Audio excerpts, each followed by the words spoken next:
Oh. Oh dang, are we live?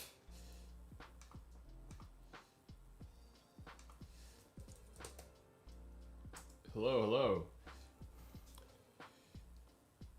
Yeet, alright. Dope. Ah, the video looks fine. Nice. Hello. Everybody. It's good to see you all. It's been a hot sec. It's been a hot sec. Ooh, let me fix my audio. Yeah, sorry about that. I was setting up because, you know, it's time for another whatchamacallit, Masterclass. And today, now that I have two cameras, I have one for the overhead. So I was setting that up, and it's interesting. So yeah, it looks less HD than usual because I am using the new camera as my main one, simply because the tripod for that one doesn't go as high. And so I'm still figuring this one out because it's whatchamacallit, it's attached. It's a Canon one, right? But it's an M50, so it's not like designed for live streaming or whatever. And so you have to use like Canon's like proprietary software to help with that. And so it reads the software as like a webcam output, which then makes it weird because it doesn't have a clean HDMI out, unlike the other one. But the other one's here, overlooking the keyboard, which we will need in a little bit, I suppose. So, but yeah, that's why it's a little bit iffier. Let's see. Let me make sure that everything else is okay. Yeah, I mean that looks fine-ish. I can increase the brightness a little on this. Is the music fine? We can hear the keyboard fine, maybe. Hello Sam G. Hello it's MZ. Oh, that's a spicy chord. Siri-chan, what's up? I thought you were gonna be in bed by now. No, I'm kidding. But I think we'll probably get to your video next time. Keyboard is good. That's good. Alright, hold on. What am I looking for? I'm looking for video capture device. I want to change the filter properties. If I could make it a bit cold, or yeah, hold on. Give me a sec. Dude, I'm no OBS legend. Alright, let's see. Color,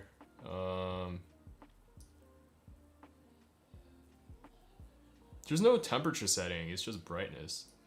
Dang. Alright, we'll just make it lighter in general. I think that'll help a little bit. This hue shift, but no temperature. No temperature correction. Interesting. Yeah. But yeah. Anyways, are all y'all coming from Hayashi's stream? Is that what's going on? Lewis? What a baller. Start streaming now too. Cop in my style. No, I'm kidding. It's all good. Love to see it. Still going to do a My Dearest cover? Yeah, okay, so here's the thing. I'm definitely going to do it, but it's just like at this point in time, I had a pretty crappy, like, whatchamacallit, sorry. I have a sore throat. I've developed a sore throat as of yesterday, and so all the memes about me peeing all the time and needing to take bathroom breaks are going to be very true this week as well, because I'm going to be talking.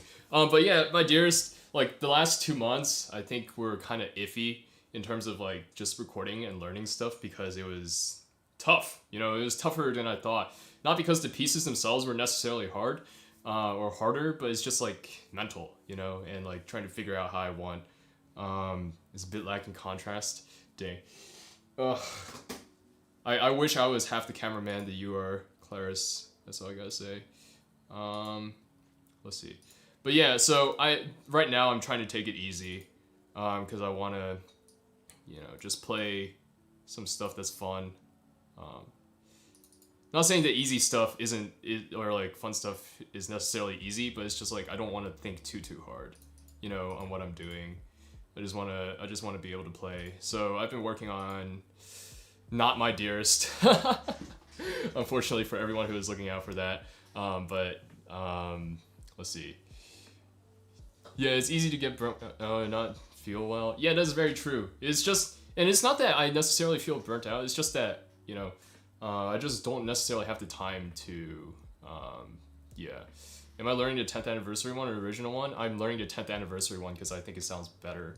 The original one is just like, you know, it's cool, but like the 10th anniversary one, there's like a lot more to dissect. Not necessarily because it's more technical, right? The first one was more technical, but like I feel like there's more ideas. Have I mastered Unravel? I have not. I've not played Unravel since I recorded Unravel. So actually, I will say that I did master Unravel. I don't know if you guys heard it, but it was pretty good. Yeah, if I do say so myself. So,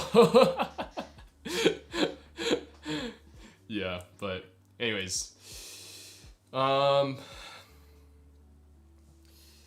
Yeah, question. Do you think any anime openings reach the difficulty of high-level classical pieces like Hungarian? I'm gonna assume that's like Hungarian Rhapsody number 2 or 6 or something like that. I think, sure, yeah. Like, you can always make stuff harder, right? Like, I'm sure there's like, I mean, Katine's arrangements are very difficult, you know? And some of Animen's stuff are pretty insane too, and Chris Lawn. But it's like, you know, it's hard to say, right? To compare something like that. Yeah, I don't know. Sorry guys, I feel a tiny bit out of it. I'm like warming back up to the streaming vibes, you know, the streaming persona. You gotta get ready, you know, to get back into talking about videos and analyzing stuff. Hungarian number 2.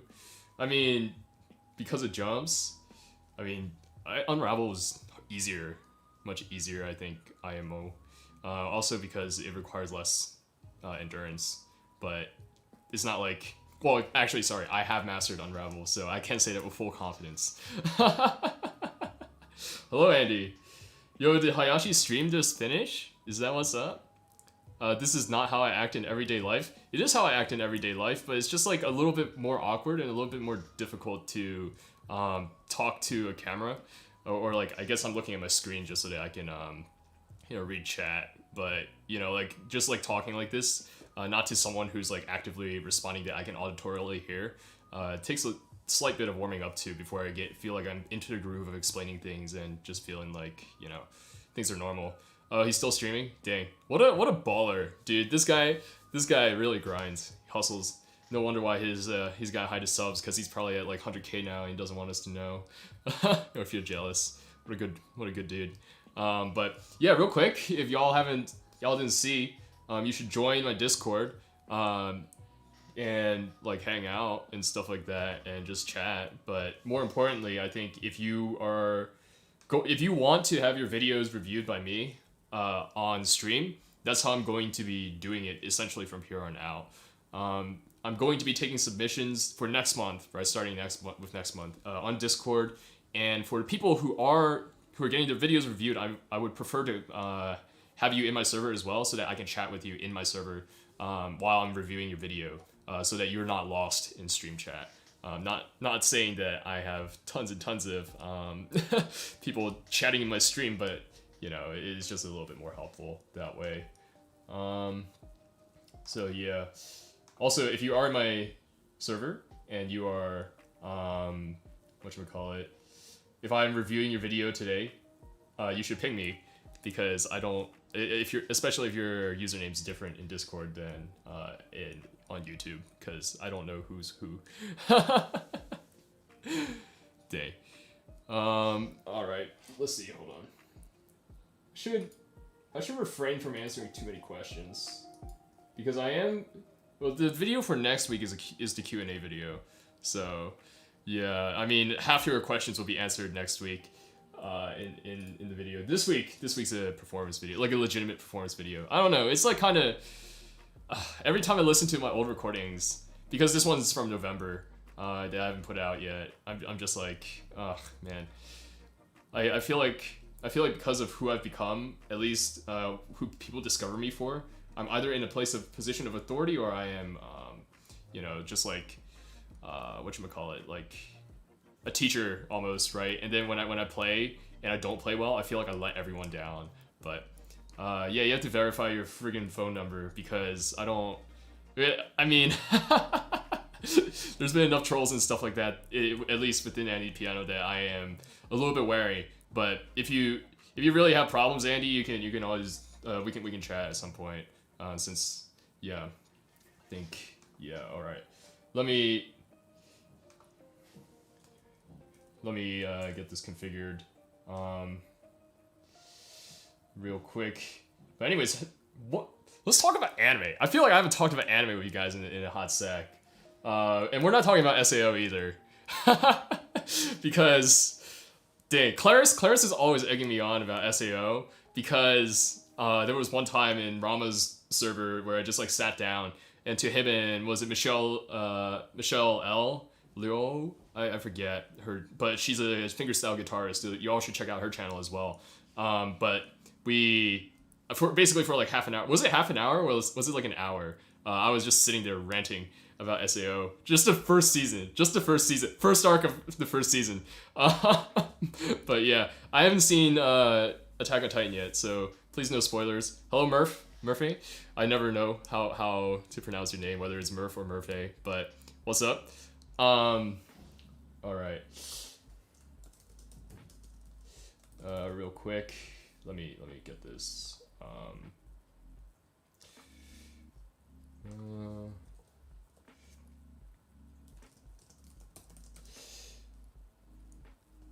Do I hate SAO that much? So the problem with SAO, right? Is that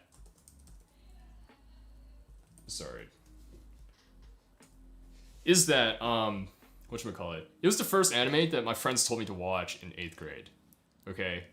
Yeah, SAO was the first anime you watched like 10 years old and you thought it was amazing at that time. So here's the thing, right? I watched it in 8th grade, so I was like 13, 14.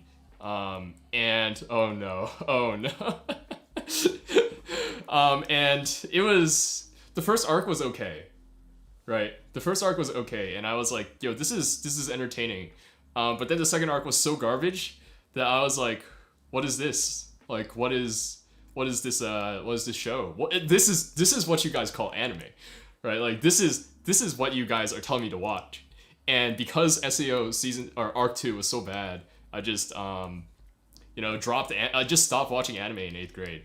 And I blame all my middle school friends at the time, who were weeaboos who were trying to get me into anime via SAO for not getting me into anime, but for turning me off from anime essentially for like 6 years, because SAO was so garbage. At least arc 2, right? I think even if you like the show, right, you have to admit that the second arc of season 1 is pretty bad.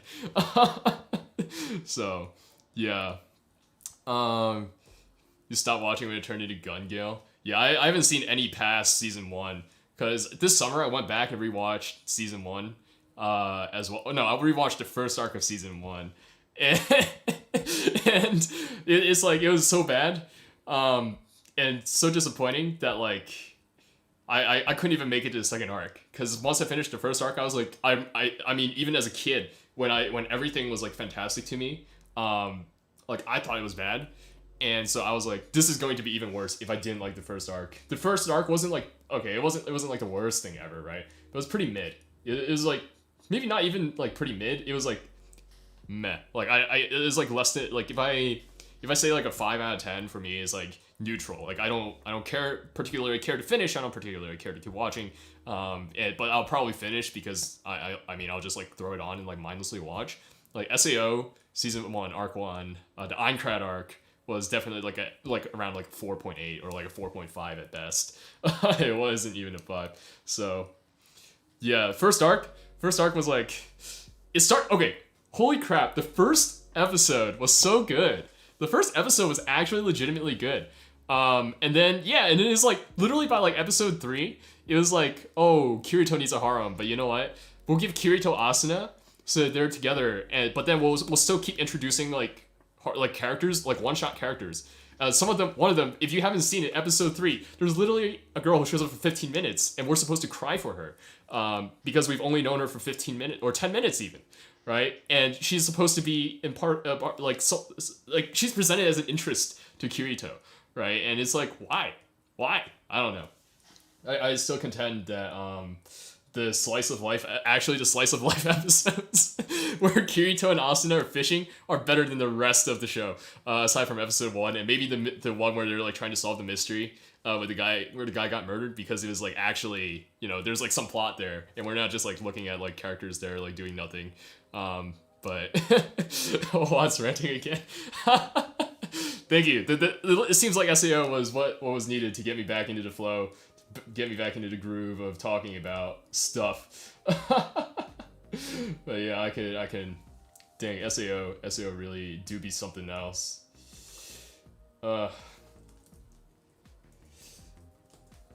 Yeah, but fishing episodes, dude. I actually genuinely enjoyed those episodes, right? Because it's like, you know, you see character, you know. It's like actually character, you know. Kirito, oh, he's just like by episode 2, right? Episode 1, you can have your I'm a lone gamer, all I do is game all day archetype, and I'm like OP, or like at least in episode 1 he's just better, right? He's not OP yet, but he's just better, right? And by episode 2 he's like, oh, I'm edgy now, and I am a beater, and I am not just better, but I am all borderline OP, and then after that, he's like just straight out OP for no reason, right? The world is not set up for him to be OP. He's not set up to be OP either, right, as a character, but his character arc ends in episode 2 with him becoming edgy, and now becoming ridiculously overpowered. I guess he gets some development because, oh, he's like, oh, I found Asuna and now we're happy together, right? I guess it shows that he's got some sort of character and he loves someone or something. I don't know what you would call that. But then, you know, like you get your slice of life episodes where it's just like him like chilling. And you see what makes him bored. You see how he cares for even his I don't know if you want to call Yui his daughter at this point, but how he cares for Yui. And how he's looking out for Asuna, and you even see stuff from Asuna too, like some of her fears, right? Like being stuck in the world, and how she maxed out her cooking. Like, why would you make a character max out her cooking unless it was purely for like character, right? And that's like actually genuinely interesting. Unlike, like, oh wow, she's the fastest sword fighter in the entire game. I've never seen anyone swing faster, right? And then it's like but then she's like relegated to doing nothing for the rest of like the show, right? And does nothing, and you're like, dope. Okay. Literally episode 2, Asuna has ended her character, not her character arc in terms of like SAO, right? SAO season 1, but she's ended her usefulness in episode 2, aside from keeping Kirito like kind of motivated, I guess, to do stuff. He has a daughter of 15. Yeah, that's kind of is kind of nutty how that be, but dang, dude. SAO is something else. SAO is something else. So, let's see. Sorry, I gotta adjust this real quick. Still figuring out the Discord server. We'll start with the video reviews at 10, just so that I have a little bit of time to still talk about anime. Because I also watched Unlimited Blade Works, and let's see, what else? Oh, Love Live. Hello, Rama. What's up? Love Live was really good. And I liked Unlimited Blade Works too. It was pretty dope. So, but I think Unlimited Blade Works was, I think for me, Unlimited Blade Works, so a lot of people don't like it as much as Fate Zero, and I would agree. Yeah, Unlimited Blade Works. The animation is gorgeous, right? And the openings were great. And I was actually pretty, invested in like all the characters, you know? Like, whatchamacallit? Sorry, team. One sec. I'm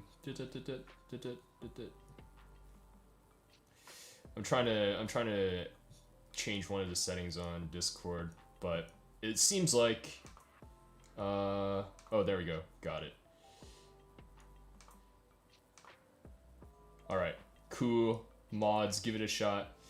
Please do what I ask on a guy.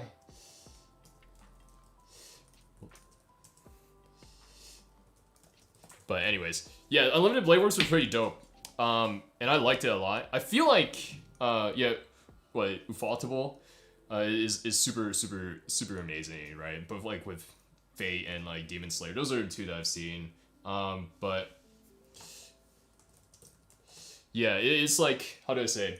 I think a lot of people are like, yo, the characters aren't as good, right? And I agree. I feel like in Fate Zero, like even season 1, right? Like people like season 2 a lot more because of all the action.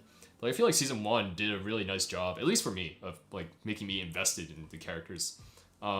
Maybe not like invested like I like the characters, right? But like I'm genuinely interested to see the characters, and they fit certain archetypes. And there's a lot to do with like character dynamics, character interactions. I feel that, like, and you see like even with like the way that they're paired off almost, right? Like they're rivals to some sense, in some sense, right? Like Carrie and Tokiomi, and like Kirei and like Kitsurugu, and then like Waver and was it Lord El Miloy or something, right? Like there's like a fair like the characters foil each other in very interesting ways, and there's a lot to think about. Yeah, I should watch Heaven's Feel. That's on my list probably next. I don't know what I'm gonna do actually, because I started playing the visual novels. So we'll see. If I get really invested in the visual novel, and I play like 80 hours worth of visual novels, then maybe I'll watch the movie after. But if I'm like, okay, maybe I want to see the movie now, then I'll go see it first, right?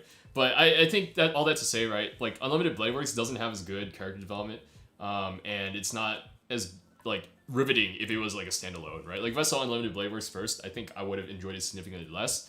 But it's because I watched Fate Zero first, right? The moment Ilya shows up, right, it's like, oh, she's interesting to me because she's freaking Ilya, right? And like what happened in 10 years after Kitsurugu and Iris Veil and the whole thing, right? And then like you see Shiro, right? And like Shiro's an interesting person because you're like, who is he after, like who's this kid that Kitsurugu essentially raised, right? And then like even Rin is more interesting because of that. And like Sakura doesn't really do anything in Unlimited Blade Works, but she was interesting to start off with too, right? And there's like all these things that are going on that I feel like Fate Zero really helps set up for, at least for me. It made the characters significantly more interesting in that sense. And so, yeah.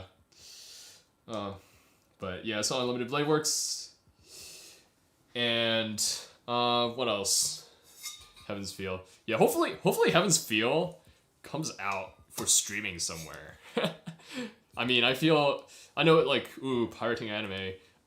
We don't do that here, but like, you know, sometimes it's necessary because people don't literally put it freaking anywhere, and it's like, what am I supposed to do? You know, like spend $50 on a Blu-ray and then like buy a freaking Blu-ray player because I don't have a Blu-ray player, and then spend like 50 more bucks on the second movie and then the third one. You know, is interesting, but. Anyways, but yeah, Love Live was also pretty dope. I don't know why I got so invested, but I was super invested in all the characters as well. When it's like, yo, we're gonna start a idol group, and it's like, cool. And then when Snow Halation played, I was like tearing up because I was like, this is so beautiful, and I had no idea why I was tearing up. But yeah, anyways, have I read AOT manga? I have not done anything AOT really, you know. I would say I saw like maybe like one episode of like season 1 or whatever with some friends, same friends in middle school, right? And it was not compelling enough to save the dumpster fire that was SAO that they gave me, or to redeem it. Yeah, I had the same problem with One Piece. Yeah, I've never seen One Piece either. Which character in any anime has the best character development?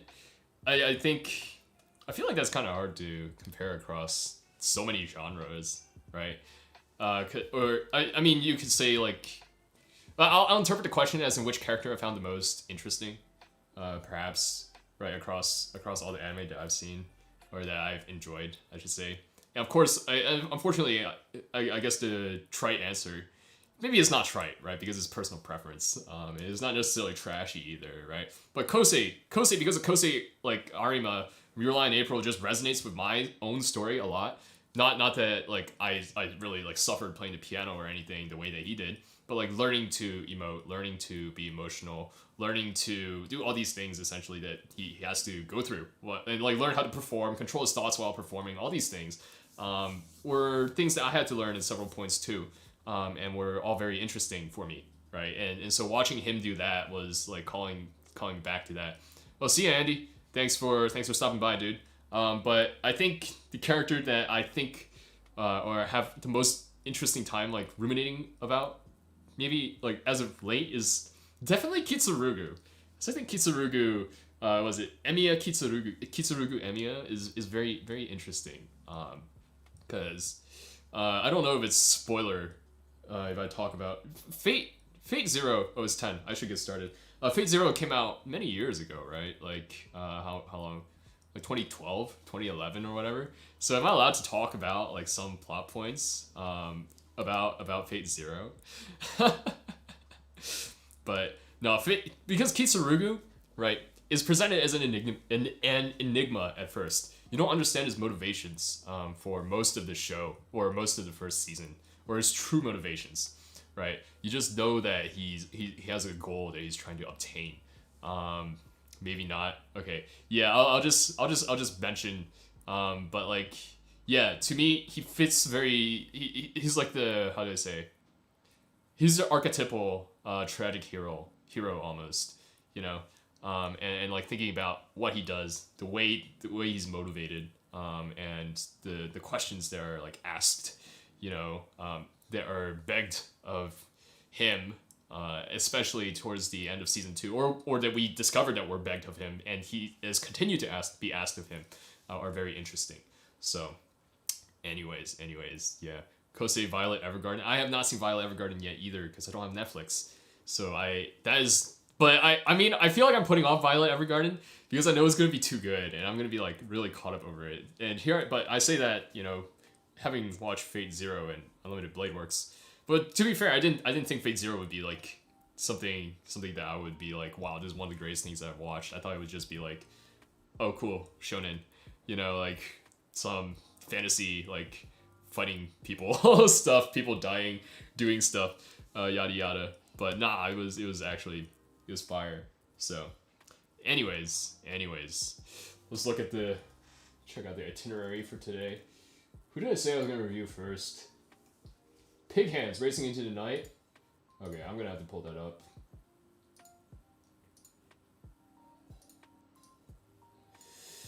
And in the meantime, let me pull up chat here so I can still communicate. Let's see. Hot take: sight reading is the most valuable skill to learn, but also the most grueling to learn. I think sight reading is kind of challenging. I honestly don't know what tips to give really about sight reading. Hello, Will. What's up? But yeah, simply because, you know, I've been doing it for so long, and it's like, it feels like it's really one of those skills that you can't like just, how do I say? It's like you learn the foundations, right? And then you just gotta do it a whole bunch. There's no real shortcut to getting around how do I become a better sight reader other than you gotta practice sight reading. And so, I mean, there's been comments that have asked for, you know, what do I say? A video on like how to sight read and stuff like that. And it's just like, yeah, I mean, I could make a video on how to sight read, but like, what would I say? And so I think if I were to make a video, I mean, I'm definitely thinking about like how to talk about it and like, you know, work it out. But like, you know, perhaps what's more insightful is like watching me sight read a new piece, right? Or like a mid-tier like sonata or something. That's not like insanely difficult where it's like, okay, you have to sit down and like grind out the passages before you can even get past a certain point. But not so easy that it's like I sit down and I play at max speed and you're like, what is going on? But yeah, it's like things to look out for, right? When I'm sight reading, I'm always looking for like, you know, as Jack is saying, like old patterns, right, that I've seen before, which is why the sight reading Unravel was not the worst thing ever for me, right? As it was for some people. Because I'm getting very used to like these sorts of pop rhythms now, or not pop rhythms, but like J-rock, J-pop rhythms that are prevalent in anime music or patterns. But yeah, I don't know, like sight reading something like definitely like Winter Wind or like a Chopin Etude, right, where it's like grinding, drilling like a specific technical aspect of playing that I'm not very used to using all that much. Kind of like the one with the just the da da da da da da da da. I forget which one that is. It's some Opus 10 one, where it's literally like all just like the third and fourth fingers. Like I probably could not sight read that very quickly either. We're running out scales, signatures, basic theory, practice, note recognition, improved a ton in the past couple of days. Yeah, it's like, okay, here's the thing, right? This is what I say about music, and this is what I say about, learning to read music is learning how to read a new language, right? Learning to play music is learning how to speak a new language. And you're not going to be able to do that just by shortcuts. You know, you've seen, I'm sure, since most of us are weeaboos, right? We've seen the advertisements for like, learn Japanese in like 5 days, learn Japanese in like 7 days, or like 3 months, right? Take this course, take the Duolingo, whatever, right? And you, like, you know that's fake, right? That's baloney. Like you probably can't even hit JPT like 5 doing like Duolingo for like maybe even after like 2 years, right? Because Duolingo, I've never used Duolingo, but I hear that it's kind of like meh. Right? Simply Piano, my bad, I forgot. Simply Piano will get you to piano mastery in a matter of months. That's the only system that I've seen that actually takes you from beginner, I've never touched a keyboard before, to playing Liszt Hungarian Rhapsody No. 2, or even La Campanella, or even Liszt Hungarian Rhapsody No. 6, with those octaves right there. Dude, I mean, y'all better be on the Simply Piano grind. That's how I got so good now. No, I'm kidding. Please don't go support Simply Piano because I said so. I actually don't know anything about Simply Piano. All I know is that their ads are kind of ludicrous. So no shade against their teaching system, shade against their ads. Yeah. What would you recommend for like a daily routine? 10 to 20 minutes, practice daily, makes sense in the long run. I know Hanon is very contentious, right? People don't like, some people love Hanon and some people don't like Hanon. There's that like Animen's like video where someone hands him a book of Hanon and he's like, oh no, right? But I think Hanon is beneficial, and just working like 1 or 2 of the exercises for like, you know, or like maybe 3 exercises for like 10 to 20 minutes just to like get some of that like technicality is nice, right? Like 10 minutes, and then like spend 10 minutes like just like reading or something.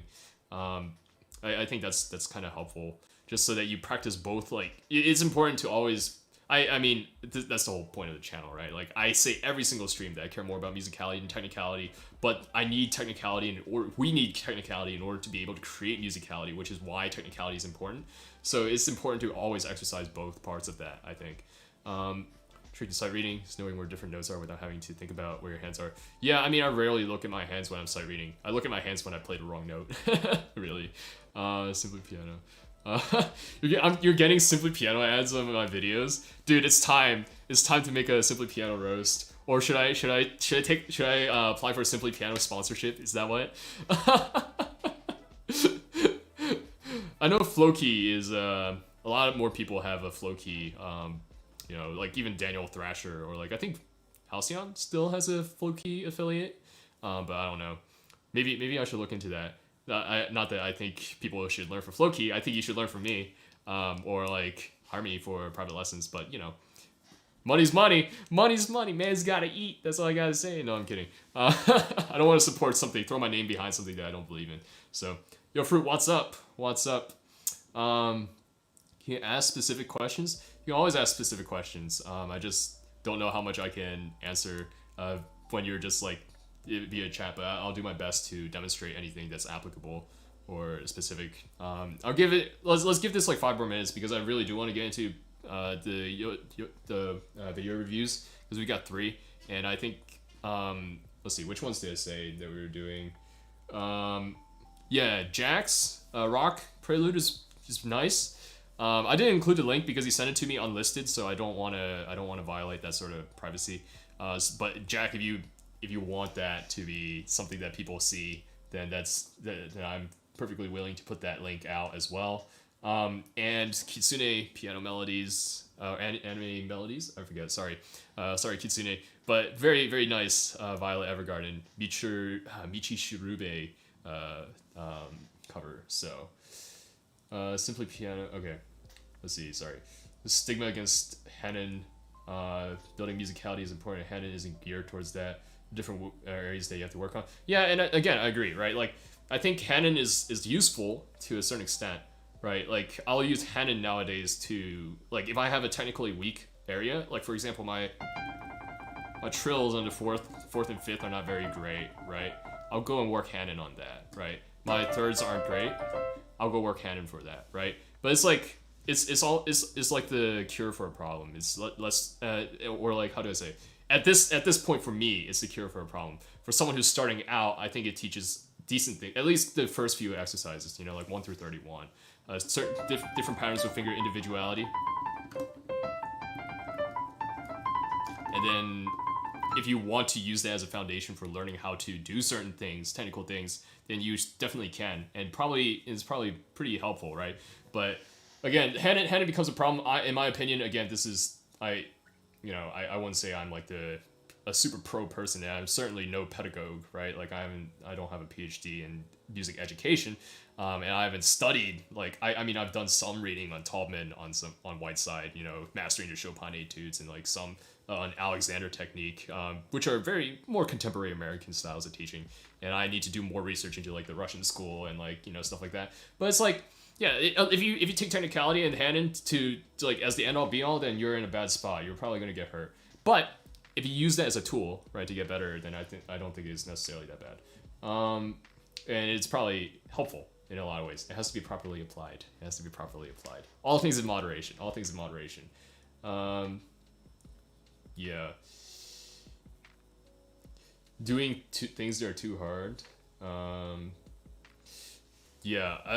to get better. I think that's a viable strategy. I think I'll elaborate on this a little bit in my upcoming Q&A video, because I was asked a very similar question by I think James Liam Figueroa.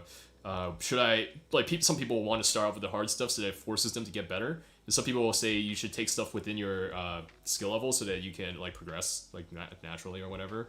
And I think it's, for me, the answer that I will always give, or that I currently give now, right? I shouldn't say always give. Maybe my opinion will change, and it's definitely open to be changed. But for now, I would say, do what you want. Ooh, I think the best approach is to take things that are slightly outside your level, and then work technique that way and learn that way.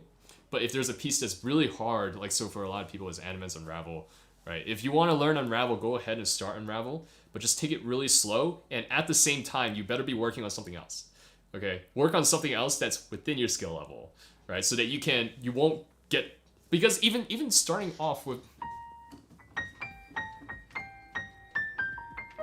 like, perhaps if you've never touched the piano before, right, doing this stretch here, right, is already going to be difficult and different for you, right? And so if you start off with something incredibly difficult, and you build technique in order to be able to play that, you might be, one, building on a cracked foundation, right, because it's too hard, so you're compensating in a way that's unhealthy. Or two, you're going to get stuck and demotivated, and you're going to be like, I just can't get past the first like 3 measures. And then there's this guy who's just like sight reading it and gets through the whole piece in like half the time it takes me to even read 1 measure. And it's like very, very demotivating. And so I think the important thing is to find, there's always pieces. There are always going to be both classical, both anime, right?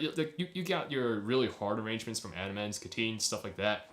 You've also got easier arrangements, like maybe mid-level arrangements from like Fonzie, or like Halcyon, or like literally any pianist in my chat right now, right? And then you got like some easier stuff too, right? Like that and this is all just out there. You can literally find all sorts of music that is pleasing to the ear, that's nice to play, and that you would probably enjoy playing, that's within your level. And so work on both at the same time. Definitely use the harder one as like a litmus test to see where you are at, rather than like a tool to be working your technique, I think. But yeah, I think, yeah, I don't, because it's super motivating, right? To finally one day be able to play what you want to play. It's super motivating to also sit down and be like, wow, I'm actually like playing the notes, right? But on the same time, by the same notion, right? It's super demotivating also to play things that feel like an insult to your intelligence, where it's just like, and you're like, okay, what is this, right? But I think both have their place, especially for someone who's beginning. As a guy who's teaching, and in terms of like progressing the fastest, stick with the things that are within your level. But if it's motivating to you and you really want to do it, then just take it easy with the hard stuff, right? And just come back to it every once in a while. Yeah. Bad habits. Yeah, and that's the point, right? That's why I would say don't use the hard stuff to learn the technique, right? Use the hard stuff to see where your technique has gone, right? And like maybe after like playing these sorts of things, or maybe you have a teacher who starts you on hand 1, right? come back and you're like, oh wow, I can play some of the runs now, right? Or like they feel more natural now, right? And that should be encouraging to you. And so you check back every once in a while, maybe work a little bit, right, separately, just to see where you're at. Yeah. How many pieces should you work on at one time? Sorry, I feel like I'm missing questions, guys. But you know, as I'm talking, I'm not really looking at chat because I'm thinking. So yeah, playing the notes is only 5% of playing the music. That is a very, very true statement. And I hope that with the freaking nobody WattKeys dynamics and phrasing, I hope that at least some of what I show you on the channel demonstrates that. Yeah, but Fonzie's arrangements help you with huge left hand jumps. Yeah, Fonzie uses them a lot. How many pieces should you work on at a time max? Playing according to the mood often. I want to play a piece at some point, but play another piece. I think it's just like however much you can handle, right?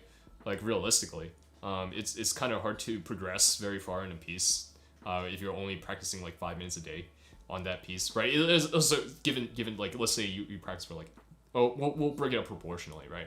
If you're practicing for 60 minutes, spend half your time working on like a piece or whatever, then you spend like your main focus for that day, and then you spend like however much remaining time you want on like secondary things or even tertiary things, right?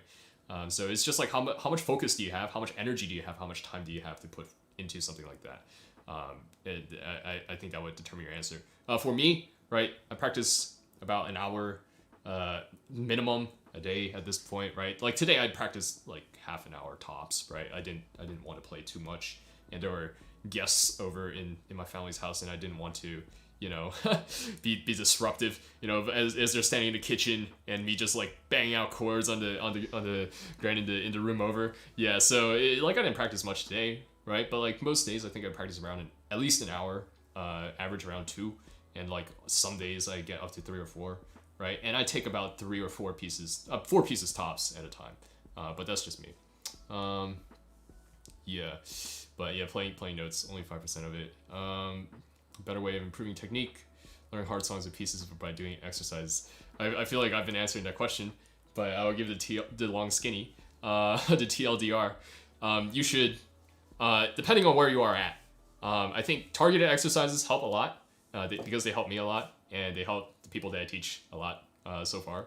But also working on these things in pieces helps too, right? Because you have to. It's one thing to learn how to do something. It's another to learn how to apply it. Right? And for anyone who's taken any math class ever before, I think you can agree with that statement, right? It's like, it's one thing to learn how to do like substitution, right? Or like algebraically, right? It's another to be faced with like 3 different problems that utilize substitution in a different way to solve for X, and like actually understand how that happens, right? It's one thing to like, I mean, to learn like indefinite integrals or something, right? And here's a procedure to do it. It's another to apply that to different math problems, right? And you can apply this for any area of science or even English, right? Any arts. And so so if you want to learn the fundamental of like how to do a technique, perhaps it's helpful and perhaps it is beneficial to take it to an exercise, learn it with an exercise so that you don't have to worry about the musicality, right? You can just drill it. But then it's also important to apply it in the piece that you're working on as well. Yeah. Just started piano, can't take teacher, no. What would you tell me to do, like pieces, technique, solfege, or what? So personally, I don't have the book, but I've looked through it. I would recommend starting with, and this comes recommended by Joshua Wright as well, if you've seen his channel, Joshua Wright Piano TV. The guy is actually a piano teacher and very good at very good at classical music as well, right? Because he has this freaking PhD and plays concerts and got like, what is it, competed in the international Chopin, like Warsaw or whatever, like 3-4 years back. So he's legitimate, right? He's very legitimate. I recommend starting with Faber Adult Piano Adventures. And so I looked through it and it looks fine. I think it's good. And so start with something like that. And they'll walk you through the beginning of like technique, and you'll play some easy pieces, right? And by easy, I mean, a lot of people don't want to play, again, right? Like play those sorts of pieces, but you know, I think after you work through that, I think there's 2 volumes. After you work through both volumes, then you can start doing Hedon, Kabalevsky and definitely some Bach. And of course, at some point, I would recommend the Kuhlau Sonatina in C.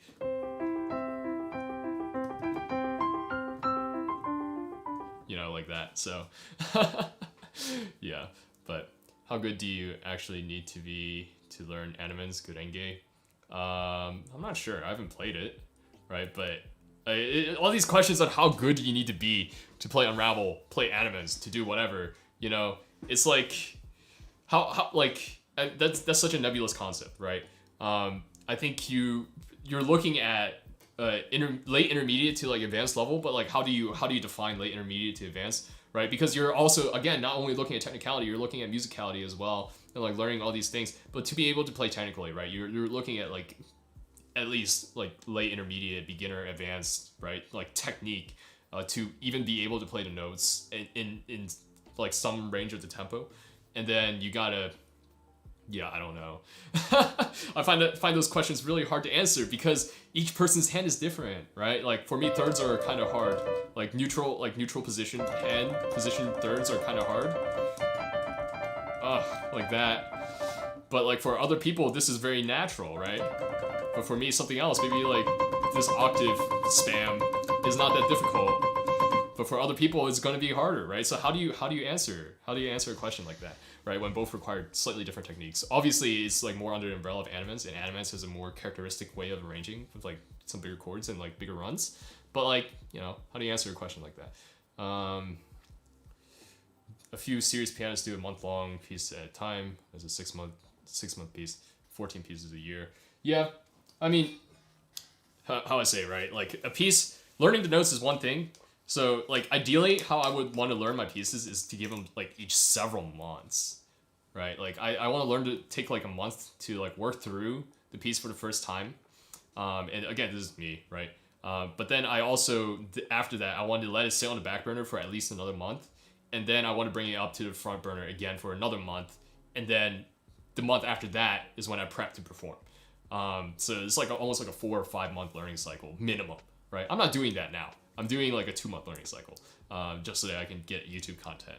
But that's like how I would prefer to do it. And you know, as a professional, when you have your on season, off season, right? Your off season, you're preparing new program, new repertoire, and you're maintaining old repertoire. Like some of these pieces have been baking in these people's brains for like years, right? Like maybe like Tiffany Poon recently started posting video or like some of her practice blogs of her relearning a Schumann piece that she played when she was like 9 or something, or like 12. I forget, some ridiculously early age. And I'm like, how, like, I don't get it. Like you were better than me at the age of like 5 than I am now. But like, she's relearning it, right? And of course she's going to have like different thoughts, different thought processes, and like, she's going to approach it with a different level of maturity.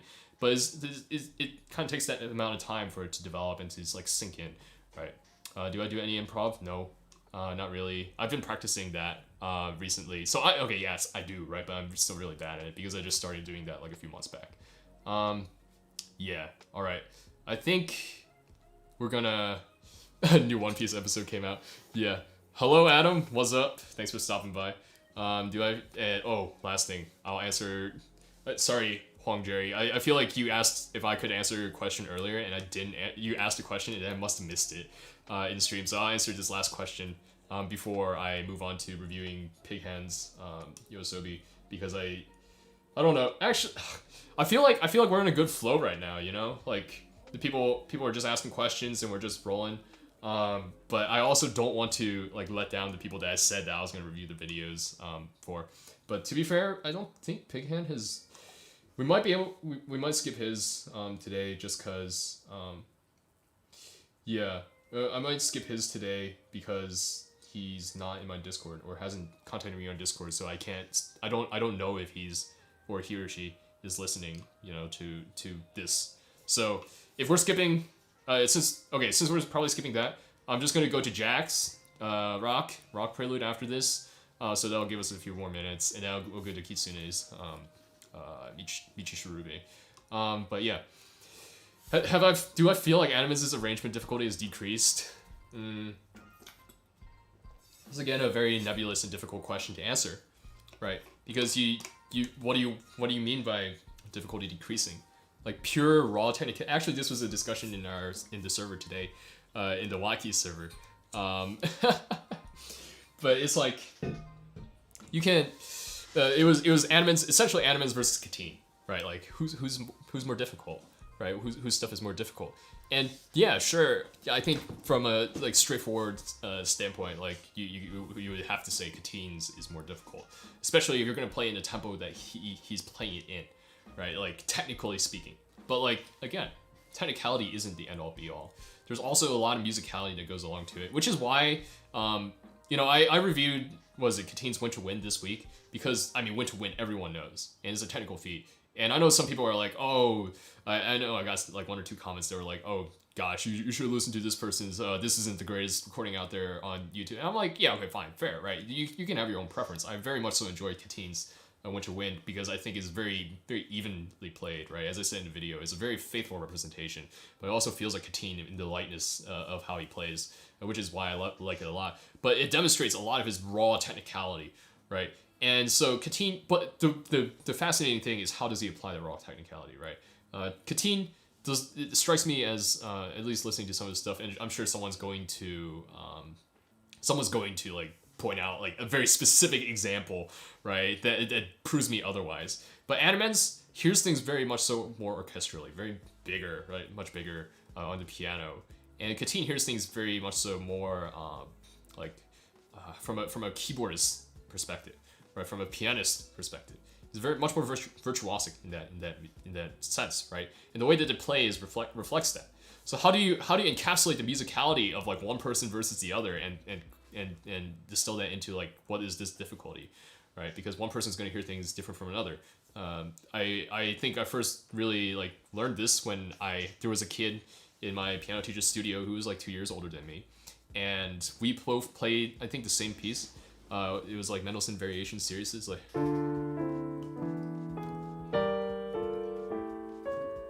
or whatever, right? And I remember after I finished into high school and listening back to his recording because again he was a few years older than me, so he played a few years before I did. Listening to his recording, it was like different, right? It wasn't different because we were playing at different tempos for different parts, right? Or like stressing like different things, but it sounded like. Literally, because he was more into composition than I was, right? And I am literally only getting into composition now. But like he was much more into composition, much more into like orchestral music than I was. You could hear that reflected in the way that he played, at least to me, right? To me, I could hear that. But listening to the way I played, you could hear that I hear it much more like from a piano, from a keyboard, right? And so, how do you compare the two? How do you tell me to play more orchestrally? Even if I do listen to all these recordings, it's very difficult, right? To sum up what that quantitatively say what that X factor is that makes something more orchestral or like something that's more like virtuosic for the piano, right? And so it's hard to compare, I think. But have his arrangements gotten easier from a purely technical standpoint? Yes, but like from a musicality standpoint, I would say that it's gotten harder because it's gotten much more mature. It's the same thing that I've said before on stream. You listen to Horowitz play a freaking Chopin Ballade or like a Schubert Impromptu, right? From when he was young. Of course, the recordings are not going to be that great because, recording technology hasn't regressed that far. But then you listen and compare when he's old and he can't play that fast anymore, right? But you hear the change, like the nuance and color, even in the in the old recording, right? On the old tapes or whatever, you can hear the color changes. It's like I wouldn't call it necessarily 100% better, and maybe you wouldn't prefer it, right, because the tempo is slower, and maybe I wouldn't either, right, on some specific recordings, but it just sounds much more mature and much more thought through, and like it takes time, it takes a lot of musicality to be able to do something like that and to play like that. Yeah. Are you the only person who doesn't really like Chopin? No. I think there are tons of people who don't really like Chopin all that much like how there are tons of people who don't really like Bach all that much, right? But I guess it's easier to make a case for why people don't like Bach because it's like Baroque and people don't understand Baroque music that much anymore these days. But Chopin is very, very cool and very good, and so I find it slightly concerning. Yeah. Anyways, that's I think that's the about what I have for today in terms of answering questions, unless there's more questions. But yeah, of course, as Clara says in the chat, if the questions aren't answered, join the Discord server. I'm there. I will And there will be other people who are more knowledgeable than me to answer your questions too. So, yeah, much like how Fruit is dropping the wisdom right now in the chat. So, yeah, poggers, you all. But there are always more questions, yeah, and I have always more questions too, both for myself and for other people who are more experienced than me, which is super cool, right? Consider facilitation of knowledge, right? Because like it's like perhaps this is imagine being more knowledgeable than what I feel like that's very easy to imagine. I mean, I could literally just say like, hey, you want to talk about music theory, and I could list like any number of people who know more music theory than I do and can apply music theory a lot more better than I can, even in my chat right now, right? And or like playing by ear, right? Like ear training, that sort of thing. Like tons of people much better than I am, and even thinking about like piano technique. Again, I still struggle with thirds. I haven't put like scales and thirds are not that great for me. So yeah. What's my nationality? Because you said what's my nationality, I will answer. I am from the United States of America. I was born here and raised here. So, but my parents are from Hong Kong, so I'm ethnically Chinese. I started piano when I was like 3.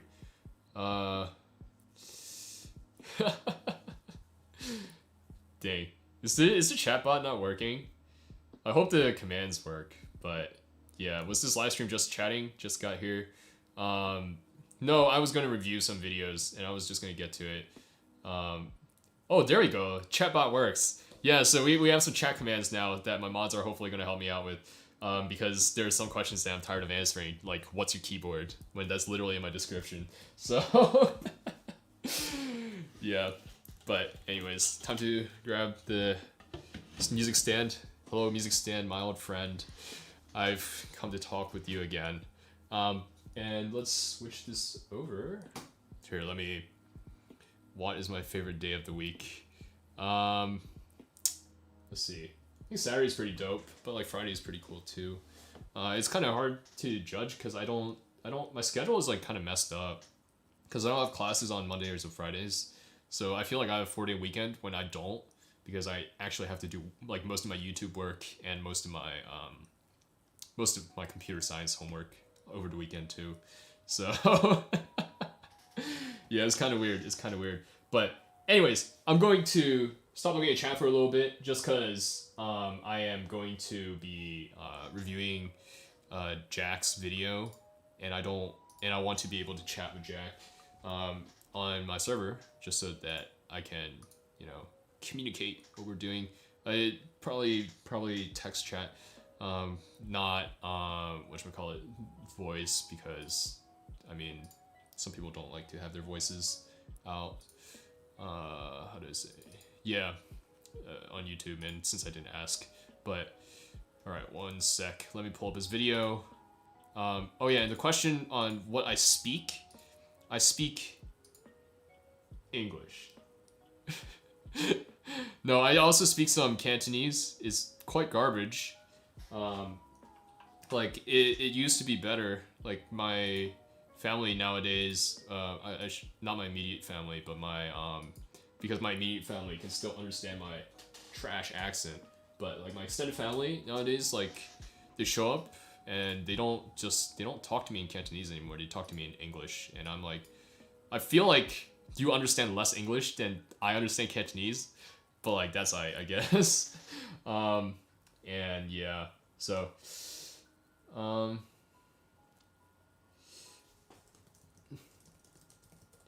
yeah. So anyways, let's see.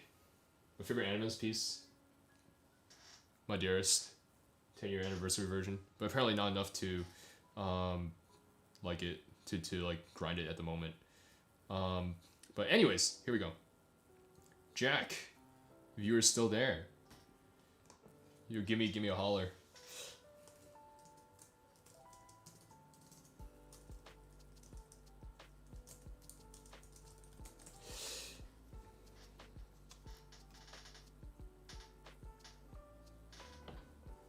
All right, dope. How do I want to do this? Mods, can you add Jack and Kitsune to the voice chat as well, just so that I can communicate without lag, because I don't want to have to deal with the 2-second buffer. I don't know if this is that big of a deal, but it would be nice. All right, let's not do that. Sorry, team. I'm still figuring out the Discord thing, so you're all gonna have to cut me some slack.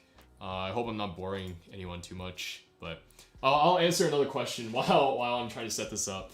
Let's see. My favorite day of the week. Best way of improving your ear and relative pitch. No, let's add them to the video review voice chat. Just so that I can screen share and we can watch the video in real time. And there's obviously no pressure to talk on your guys' end. You can just stay muted and just text. But I don't want to have to ask a question and wait like 30 seconds before I get an answer. Yeah, if you guys are cool with that. But let's see. How to improve your ear training and relative pitch? I think moving do solfege has helped me the most.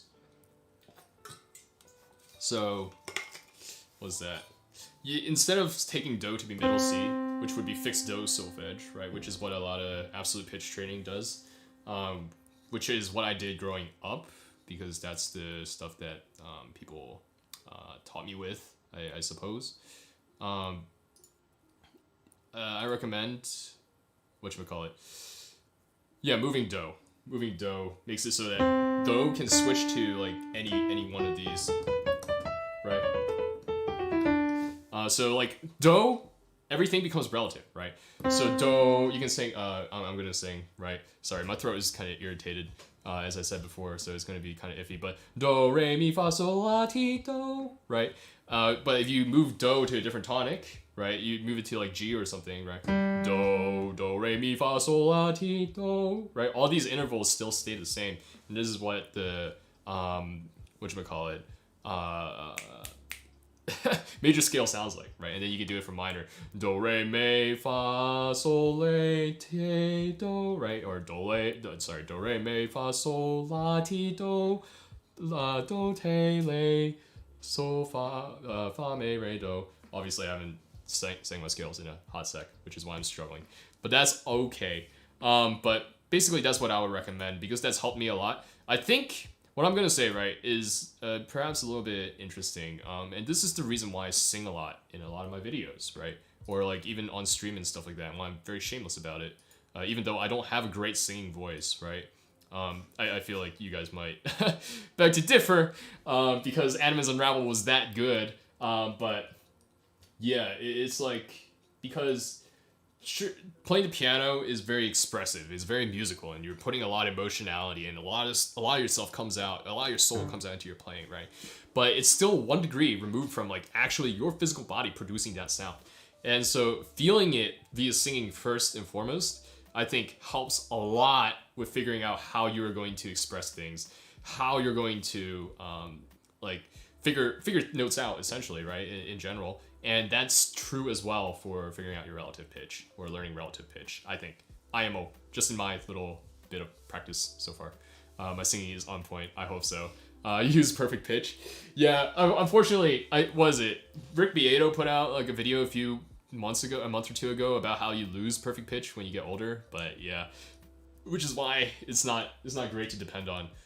But yeah, all right, hold on.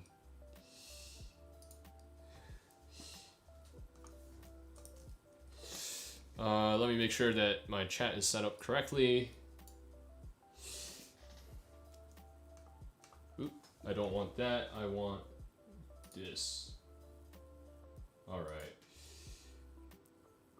Unfortunately, you guys might be hearing me double, so that's gonna be weird. But all right.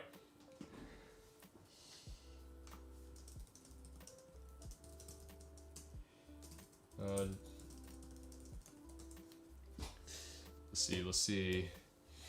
Do I know how to improvise? I'm working on it. yeah. Let's see. Dope. All right, so we're gonna start with jacks. And I'm gonna pause my music. I feel like my music was a bit low, so it probably wasn't that present anyways, which is fine. Let's see, do I have the printed rock sheets? So I've never played this Prelude before, so I don't quite know how it entirely goes, right? But I'm gonna interpret it as like. Also, I haven't played too much rock in my life, really like at all, right? Like most of my experience, again, as I said, is Bach, Beethoven, and then some romantic pieces, and so we will see how this goes. I listened to it, Jack, and I personally think that it was quite nice. You said you've been playing for like a year or so, and this is quite impressive for having played only for a year, because there's musicality, and musicality is super dope. So, anyways, let me pull. Oh, I hear family members yelling. You didn't notice I had music? I don't know if that's a compliment or an insult. But I just realized it was kind of low, like after I turned it down. And here we go. All right, let's turn on the camera.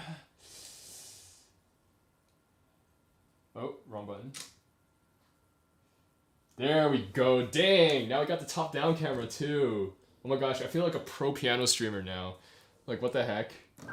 Like, But anyways, y'all can see this. Can you all hear this as well? Look, I'm gonna jump to the middle. The volume looks a little bit hot, so I'm gonna turn it down slightly. Now I need a camera for my pedal. Yeah. Dang, I do. But I think this is like literally the extent of it, that the stream that I can get. Simply because ooh, pause. Right now, as I said, this camera here that I'm using for my main face is using software to convert it to webcam input. Whereas if I just have two actual like clean HDMI's via USB going into the computer, then OBS struggles to use the second, and I have no idea why. Which is why I couldn't use my normal webcam as the overhead for a while. Yeah, you have to record this on your phone. That's fine. I mean, I like to be able to think that you can hear kind of like the ideas, and I'll try to talk more about ideas then as well, rather than like straight up criticizing too much. But I'll talk about what I want to talk about, I suppose. But anyways, here we go. All right, hold on. Which one do you? Okay. Let me get this straight with Kitsune and Jack real quick first.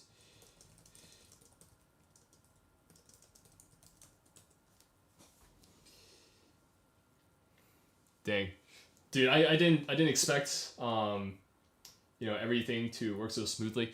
I've been already memed a little bit for having so many mods, but like it's kind of you kind of need it. I know how difficult it is for people to to ask of someone to take their spare time to go and do something, and so distributing the workload is really nice. And yeah, all right, you just muted the stream on YouTube. Yeah. Oh shoot, my demonstrations are gonna have a slight delay. Unfortunate, but we'll roll with it. But anyways, here we go. Let's get into this Rock Prelude Opus 3 number 2. I've definitely heard this before, but I've never played it myself, so this will be fun. Oh, and I will be stopping multiple times. I will be stopping halfway through. Okay, I don't know why. I get comments on my review videos that are like, please stop pausing the video, and just watch all the way through, because that to me is like, why don't you just watch the original video? If you want me to sit through the entire video and not comment, one, there's another channel for that I'm not going to name because people like to flame that channel, whether rightly or wrongfully so. But two, also you can just go and listen to the original and support the actual artist instead of like giving me views for doing something that I shouldn't be claiming work for if I'm not actually providing any interesting or relevant content on top of it, if I'm just sitting there watching a video.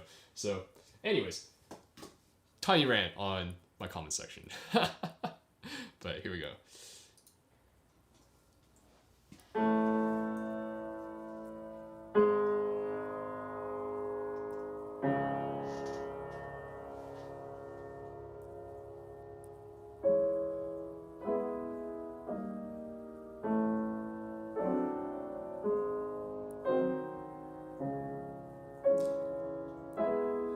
Yeah, I can kind of hear the compression and dynamics that you were talking about, Jack, because it's like it's a little bit like, yeah, I it's clear that you're putting in a lot more weight into the first part because it's written, at least the score that I printed, it has it written fortissimo. So,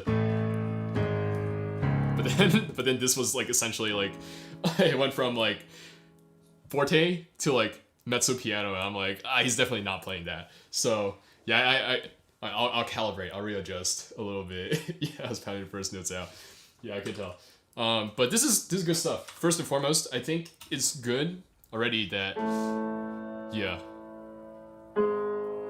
So, okay, from this angle here, what I want to say is that it looks, so since I'm not like seeing your hand exactly from the side like this, Jack, I'm gonna keep talking to this camera.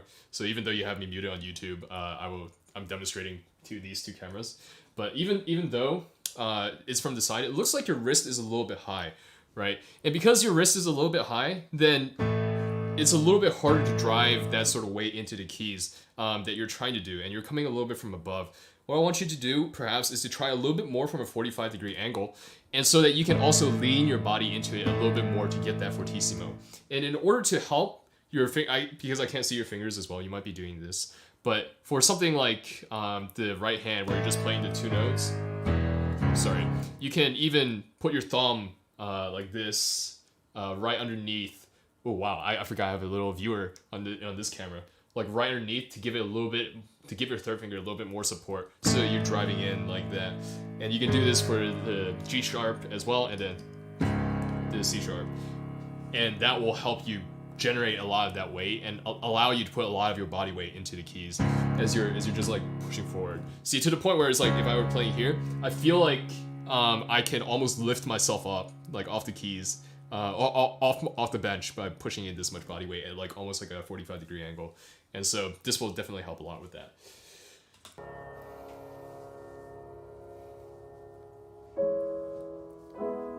And be sure, Jack, to ask questions if there's something that you don't understand.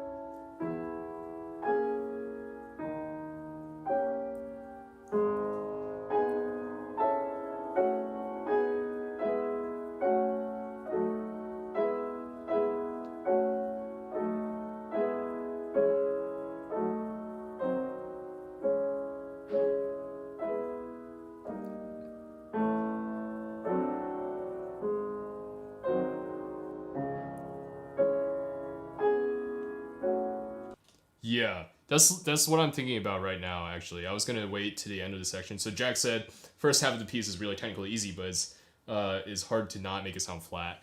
And that I'm trying to like gauge a little bit whether it sounds flat because of the compression on the phone, or whether it sounds flat because of the way that you're playing it, right? Which is why I've lost my spot several times in the score, because I'm like looking at your hands and I'm like listening and trying to figure it out. But I think one thing to think about, right, is, again, layers. I talk about this like almost every stream now, but it's so important thinking about layers, right?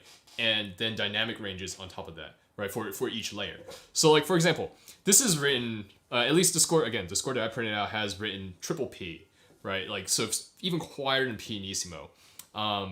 Maybe the score you have is only written pianissimo. I don't know if this is Urtex. It claims to be Urtex, so maybe it is, but what I want you to do is think like, okay, so I'm working in this pianissimo. What is first and foremost the technique that I'm using, right, to achieve that? And it looks like slightly, one of the criticisms right here is that your wrist is a bit high. Obviously, it helps a little to hit some of these like notes deeper in, but like I think a little bit of a lower wrist as well, because the technique that I want you to implement for something that I think is absolutely vital and crucial to use in order to play a pianissimo or piano like this, a very delicate, very soft touch, especially with chords, is you have to initiate all the movement from your elbow and somewhat your upper arm, right? So if I'm to demonstrate this motion right here on this camera, this main camera, my fingers are almost like entirely glued to the keys, and the way that my arm is moving is literally like this, just up and down. And the way that I'm playing the note is entirely with this sort of up and down arm weight. And because my fingers are on the keys, right, it's not coming from above, right? If it was coming from above, then there's like a lot more space for me to like then mess up the timing or to mess up how much I'm going to land on top of the key, right? But like if it's flat, if my wrist is flat, if my arm is flat, and everything is right on top of the keys, then I have so much control over how much I depress or go down each and every single time, especially I would say on an acoustic instrument. And so that's the first thing that I want you to make a little bit of note of, because your wrist is coming a little bit high, and that prevents you from being able to do entirely this motion up and down here.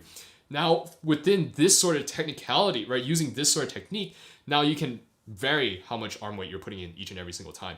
You can vary the angle that you're pushing in with the arm weight, right? You can come up and down like this to get like your basic like pianissimo, but then maybe you want to try pushing in a little, right? And you get a slightly different texture. Maybe it's a little bit louder. Maybe you can pull out a little, right? Maybe you can go down even less, or maybe you come down a little bit harder, but not come up from the keys that much, right? And this is how you vary then within the pianissimo dynamic, right? Pianissimo is not just this point here. Pianissimo is this range here. And then it kind of like bleeds into piano, and piano kind of bleeds into mezzo piano. And so this is how you vary and work this entire range when it's so quiet, when you're just playing with chords. And so, yeah, I think first play with that sort of technique, right? Think about that technique. Then think about the important notes, right? Right? Sorry. And I'm playing it louder, like exaggeratedly louder, for a purpose, right? Because these are the notes that we want to hear. It sounds like you're playing them pretty close, right? And this is why I was listening, right? As I was listening, I was like, I don't know if this is you playing them like with like less dynamic contrast than it actually is, or whether it's like the recording or whatnot. But like I would say, it's okay for these notes to come out to maybe around a piano, instead of just having them at like a pianissimo with everything else. Or maybe, if not necessarily entirely a piano, or even a borderline mezzo piano, it can be like at the bottom of the piano range, so that it's still close enough to pianissimo, so that you have space to work with to phrase, right? Dum, dum, bum, right? And then you land on the bum, and that has to ring and carry out throughout the rest of the two beats, right? And because it's longer than the quarters, then it has to necessarily start off louder. It necessarily has to ring more, carry more of that weight. So I'm gonna let you finish your thought, your comment, because I think this is really what you're thinking of.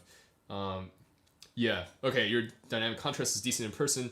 The points are still very valid. Yeah. Again, I don't want to like say, oh wow, your dynamics are bad when it's literally just a recording, right? Like that would be kind of crappy of me to just beat that point over and over again. But I think one thing that I find a lot of with beginner playing, or like new people to like this sort of music, is that people are very afraid to create more contrast for the melody. And I think most of the time I would say, sorry, I need to take a sip because my throat is kind of hurting from singing and talking. Most of the time, it's okay for the melody to err on the side of being too loud, because if it's really difficult to phrase when it's quiet, right?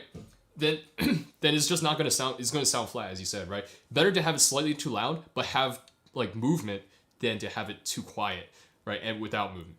Or like appropriately quiet without movement, IMO, and that's just what I'll leave that at. The second thing that I want to note, before we actually get onto what's important, the good stuff. Knuckles look collapsed. I indicate it matters that much in a piece like this. Sorry, chat. I'm not really reading, but that's a comment that I saw. At this point, For something like this, right, as for the technique that I just described with the straight up and down of the arm, your fingers can be splayed out more and it can be really, really flat. It doesn't necessarily have to, you don't need that extreme roundness at this point for something like this, right? Like, because it's very delicate. Like, this arch is very important if you're going to be doing technical things, if you're putting a lot of weight into it. But this is, you're literally not like putting any weight into it, right? That's the point of just using like very slight arm movement here, right? You're not initiating, again, I always teach, first and foremost, you initiate movement from the fingers. But at some point, for something like this, you're initiating movement from your elbow. And because you're initiating movement from your elbow, all this just needs to be like in a soft lock position. So you're not losing, like, you're not wasting movement anywhere along the chain. And then you just literally up and down. Think of your whole arm as like one unit. See all the rubato and contrast in the agitato section. So you can play it as fast as rock. Yeah. Actually, I was literally thinking about some of the rubatos in this section here. Like, it feels like you can breathe a little bit more, which is funny to say because this is already lento, right? It's kind of slow. But like here, right? Like bum ba da da. Like if you take that breath, right, you can almost feel like this like sort of swelling of air, right, in your lungs, and that creates like that sort of swell is what creates both the dynamics but also a little bit of the movement as you like push. It's like ba da dum bum, and then when you get dropped back down to pianissimo small section, you're a drummer at heart. Dang, you're a drummer. I'm out. I'm not teaching a drum. No, I'm kidding. But dude, drummers are cool. Drums are one of the instruments that are on my bucket list that I want to try to play at least at some point before I die. Because drums are super cool to me. Listening to, you know, when I listen to metalcore stuff, like listening to like how the drummer would do. I mean, metalcore is like very like, you know, specific. Like just like rapidly like double kicking and it like, you know, but it's always super cool to just like actually hear like them being rhythmically accurate, like the good ones at least being rhythmically accurate and like hitting all this stuff. And I'm like, how do you do that? It's insane to me. And of course jazz drumming is pretty interesting too with all the weird timings. But anyways, coming back to this, the breath, right? Like the ba da dum, right? You feel a little bit of that push from taking that breath, right? Like literally, I've lost my spot. I don't know where so I'm just gonna sing it. But it's like, imagine like as you're playing it, da da da, you're taking in a deep breath, right? And actually, you might actually want to take in a deep breath while you're playing to help you feel this. And then you feel the movement forward and a little bit of that build, and then boom, boom, boom, boom. As you play those notes, you breathe out, and it naturally, it feels like, right? And this is very abstract, feeling right this way. It's hard to explain without being able to demonstrate in person. But like it'll feel like you want to decrease because you went from being big and like swollen, right? Because you've taken the deep breath to like decreasing back down, and you're letting that down, and the movement feels like it's pulling back naturally to compensate for that. And it's this sort of breathing, I think, that will help a lot with making something like this feel less flat.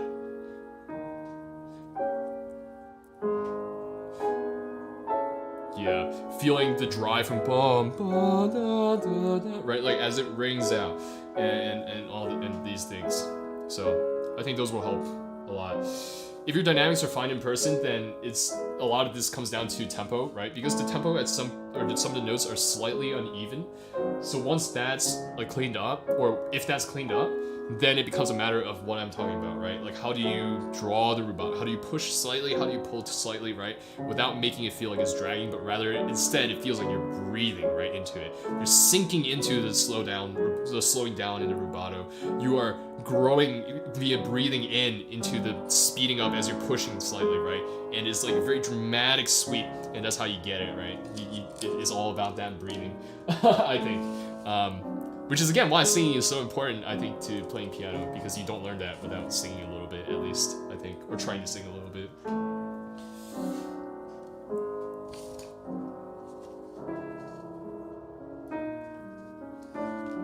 All right, here we go.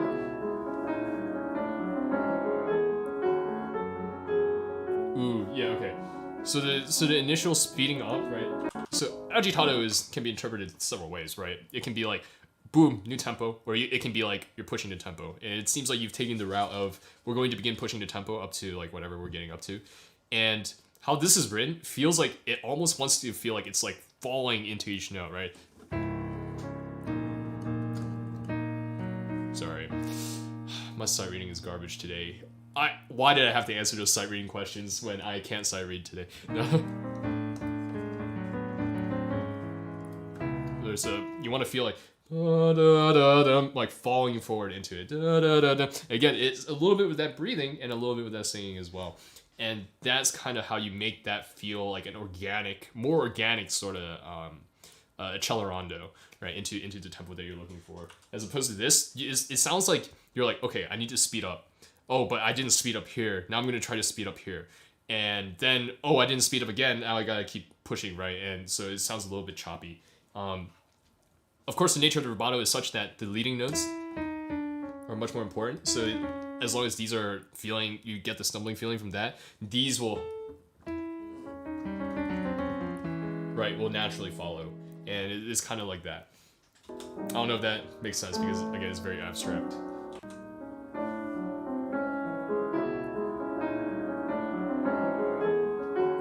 Cool. Ooh, I love that. It's like...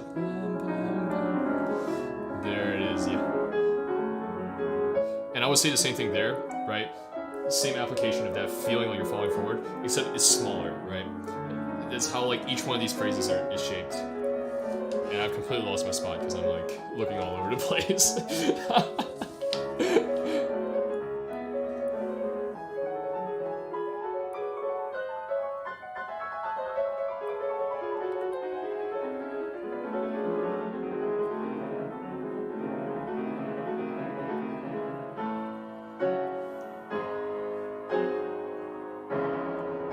So what I'm going to say about that section is, one, I think I'm losing a lot of the contour. First, I'm going to acknowledge that it's partially recording, right? Because I don't hear the crescendo as much as I see the crescendo that you're doing. So that's first and foremost. But second, these triplets feel like they lose a bit of direction, right? And again, this has to do with how do you manage the tempo and how do you... So the idea here that you're going for is we are building the entire time, right? So it starts off from the beginning of the agitato section all the way to your final like agitato tempo, like halfway through, right? And then towards the end, like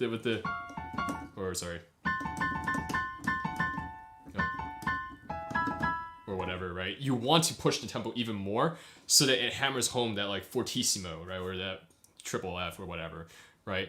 But the way you're pushing the tempo literally felt like it was like, how do I say? It felt again like, oh, I gotta go faster. Now I'm gonna play faster. And because you thought that way, instead of like pushing into it, as I described, kind of like this, and I would say that it's a similar feeling here, then it becomes a little bit convoluted. It becomes a little bit confusing, right? And the ear loses the note that's important. Obviously, this is exacerbated by the fact that I can't hear the accents very well, right? That are written in, or like these notes, right, that are carrying the melody, but it becomes a little bit scrambled, and then you have to search, right? So it's almost better here. Well, let's see if it works, and the way that you played it. So, oh, sorry guys, I didn't realize that my overlay is blocking the title. But yeah, if anybody asks what we're playing, just someone in chat, please mention it. My bad, team.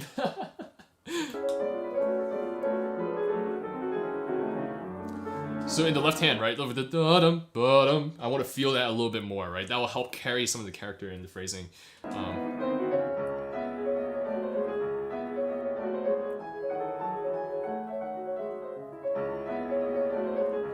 Yeah.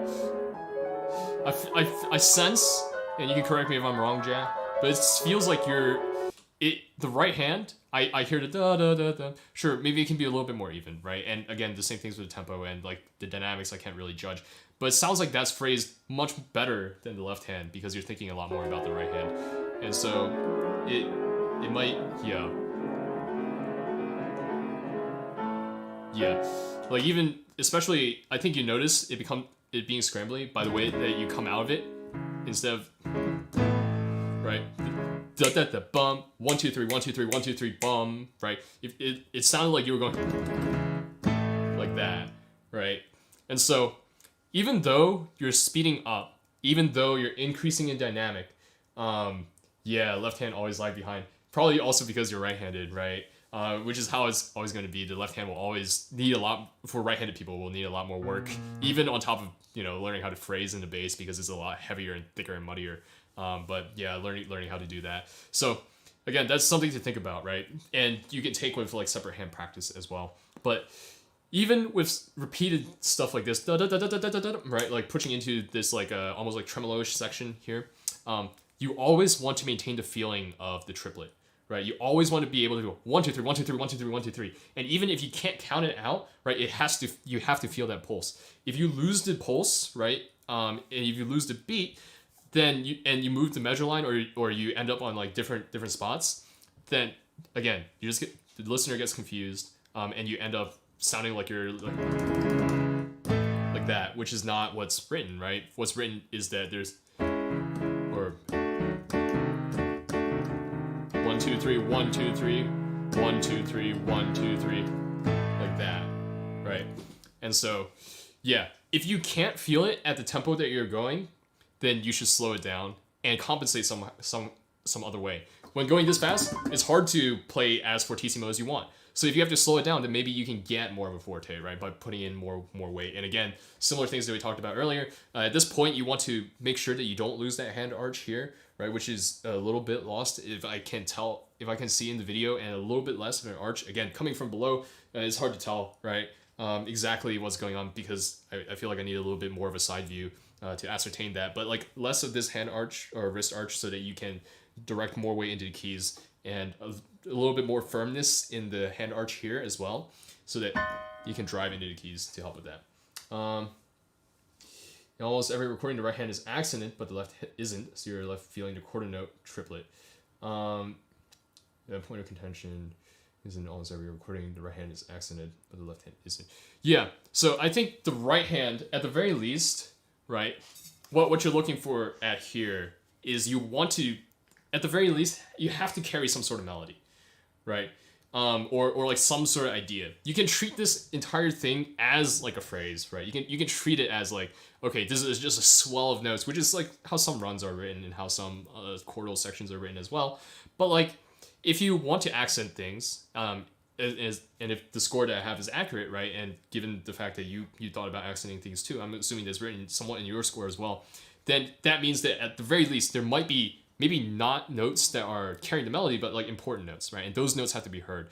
So either ways, if you want to accent both the right and the left hand on the quarter, or if you're just looking to accent on the half, right, with the right hand, those notes have to stand out, and you have to be able to feel the pulse on those notes, because if you don't, then because this is the whole idea of like, like strong beats, weak beats, right? Or like the beats in between, which feel even weaker than like if you have 1 2 3 4, right? If 2 is a weak beat, right? 4 is a weak beat. But between 1 and 2 is weaker than 2 and 4 and stuff like that.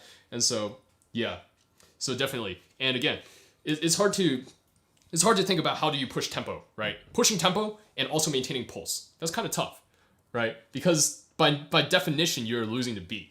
But with this whole sort of feeling you're falling, right, falling into the new tempo, which is again a very abstract way of talking about it, I think it becomes easier, right? Like you have to feel the pulse quicken.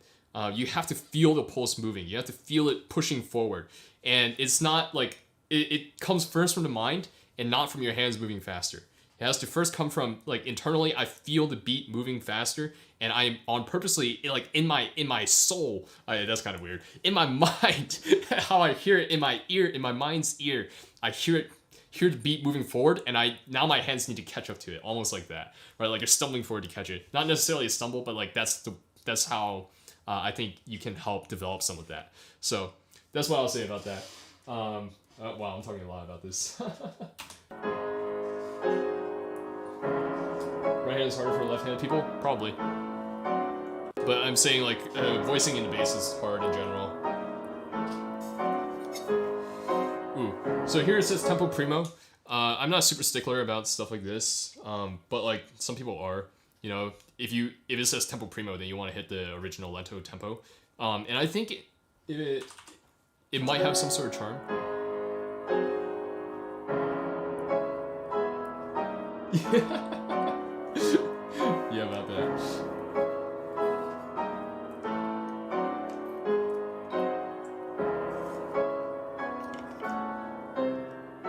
kind of sacrilegious, but on purpose.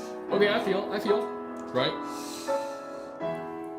Again, I'm all for acknowledging what's up, and then like acknowledging that you're breaking rules. But I think the charm that you lose here is the ability to throw, like, put in a ton of weight into each note and to feel the passante, right? Because it's written, I don't know if it's written in your Discord passante, but the rock wants this heavy, like heavy, and to the point where it's like almost you can like, or I'm playing it wrong, right? Like almost like I can lift my body off the keys again, like the same thing. So yeah, I think taking it slower would have helped, or at the very least, if you're going to take it in this tempo, more rubato. Right, you gotta pull a little bit more, and you gotta feel like you're with these chords. Right, you want to feel like you're pushing through honey or molasses, and that's how you, again, with the feelings, falling forward to go faster, but like pushing against something that's like very viscous in order to start moving slower. And that's also how you get a little bit like of a heavier touch as well.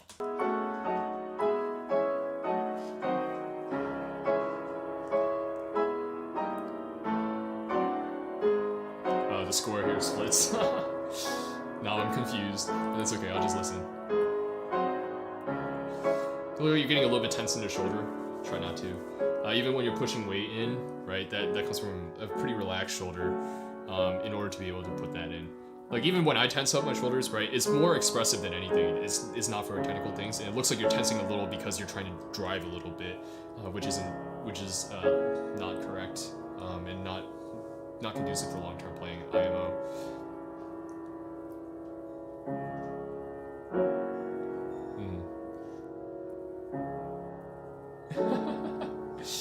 Yeah, all good, dude. We'll chalk this one up to the recording. Jack said he was playing it very quietly, but it still sounds forte. And yeah, that has to do with compression on the mic, and probably some like automatic software compression in an iPhone as well. But same points here, right? About the opening. Like once you have moved beyond the very fortissimo sections of like pushing tons of weight in, you're going back to this arm movement up and down, right? For that control over these ending chords, to be able to get that. And again, same comment technically about the wrist, a little bit about like flattening out the fingers, right? Maybe it needs a little bit more arch here in the hand, but I think that's about all I have to say about your playing. The phrasing. The big issues with the phrasing comes in with tempo management, and the dynamics are harder to ascertain because as we discussed, right, like the dynamics are kind of messed up. But like with tempo, right, especially with something like this, and I really want to, at least for this one, hammer this point home, feel how the pulse is moving, and by the way that you are breathing, and by the way that you're imagining the pulse moving almost, right? There's a reason why, like, for, like, these sections at the end, right? And you kind of do it, too, because you kind of feel it already. But, like, Sorry.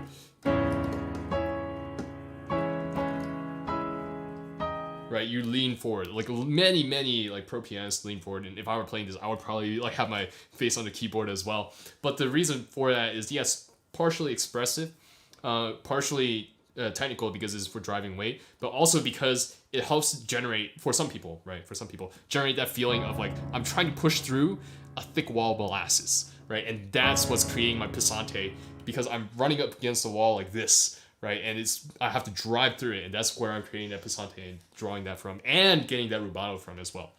Same thing for falling forwards. Right, feeling like you're moving forward because the pulse is out here, and you're like almost stumbling slightly to catch up to it, right? Da da da dum, ba da da dum, da da da dum, right, like that. And then think a little bit about the phrasing in the left hand. But yeah, I think that's about what I have for you, Jack. Do you have any questions for me? Hopefully this was helpful. Dang,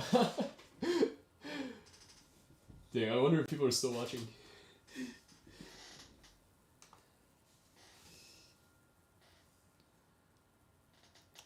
You were down to 24. That's okay. It's amazing. It's been great to get feedback. Yeah, I'm glad to help. Dude, good playing though. This is enjoyable to listen to, and I think that's also very important to note and not make light of. So, but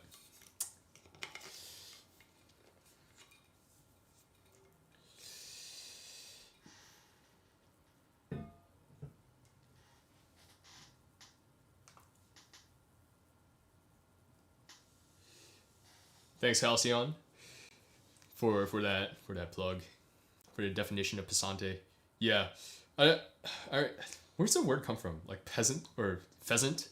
Or because pheasants are big birds or something? I don't know, but I remember seeing, really learning to do something with that, like with Chopin, you know, in Ballade in G minor, like really driving lots of weight in. And weightiness is generated both, yeah, by body weight, but also by the feeling of like pulling the tempo, which is again like the way I think about it is like very like you're pushing against something very heavy, right? And so, yeah, learning a lot. Halfway through Chopin Ballade 1, it's probably too hard. We'll use the tempo advice a lot. Yeah, that's how I think about tempo in Chopin Ballade 1, and I can talk about that real quick as well. Like this opening section with the passante, again, with 3 finger, like the 3rd finger and the 1st finger, that's how I always play it, right? And really pushing weight in. And then releasing that weight is how you get that opening, the introduction like that, right? And it's that feeling of pushing forward that's like really, and this time it's a pushing forward that like through a viscous material that actually loosens up. So you're able to stumble, like it's almost like you stumble forward into the, not exactly like that, but then you also have to manage the phrasing a little bit, but it's kind of like that, right? And then, of course, and these are all, like, I would say figure those out and learn how to phrase those by singing the line over and over again and seeing how you can vary how each line is sung with the intro and stuff like that. Theme 2, is that the...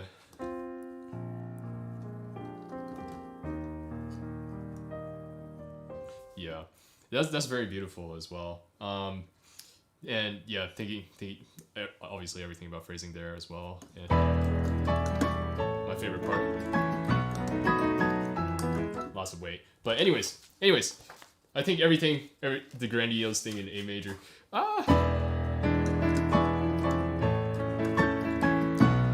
Every time I play this, I feel like I smile. I just can't help myself.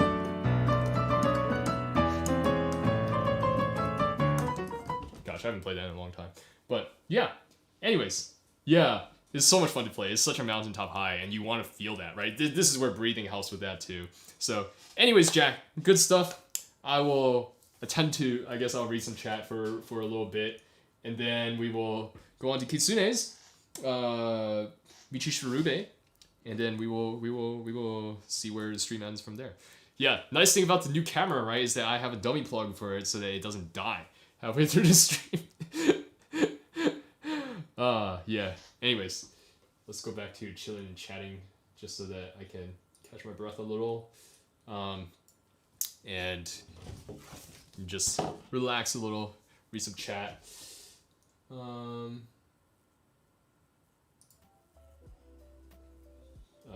me turn up the music slightly.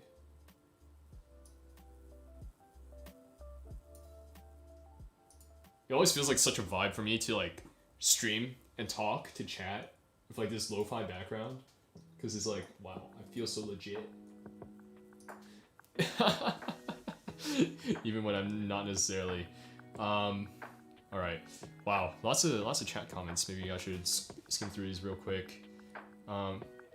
Yeah, this is actually again, right. This is super solid for only playing for like a year. Right, like for a lot of, and I think I was stressed, right, like the importance of like having a teacher, right, when you're starting off. Please don't take me as like I'm trying to plug myself as a teacher right now, but like genuinely, like whoever you can get a decent teacher for at least like a few months or for like a year when you start off with, right? Because you don't know how you're supposed to feel when you're sitting at a piano. You don't know how your hands are supposed to be positioned when you're sitting at a piano. You don't know how any of this works. And until like even having someone to show you what it's supposed to feel like, so you're able to reference that moving forward after the first year, after the first few months even, right, is so important. Having at least somewhat of a foundation, right, instead of floundering for a long time, hoping that you get the right things and then having to go back and fix it.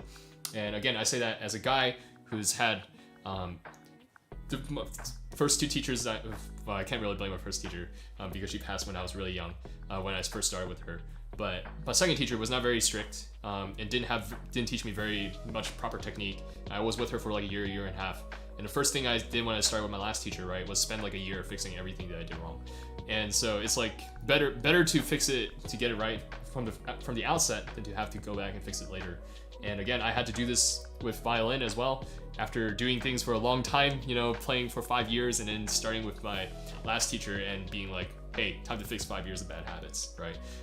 Which is why I dropped the violin, because I just couldn't. I didn't have enough time. So yeah, online lessons are tough, right? Because it's like having someone to like sit next to you and demonstrate exactly how your hand is supposed to be like, and then guide your hand to where it needs to be as well. And then also not just like, and also demonstrate, right, on the same piano that you're playing, on how it's supposed to sound, is so vital for your training. But it's great that like even though you're just learning on line jack, that you're able to pick up so much, right, and be able to work through so much. This really speaks to both, like, you know, since you said you're a drummer, some like the foundation that you already have in music, but also, you know, your teacher's teaching. And I hope that I didn't mess anything up. But yeah, anyways, yeah, now I just needed a camera for my pedal. Nice sounding piano. Action Atom left, nice.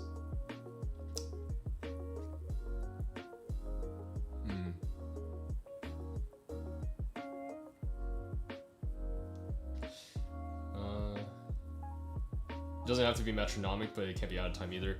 Yeah, I mean okay, so I've talked about this before, and I'm gonna just provide a very cursory summary,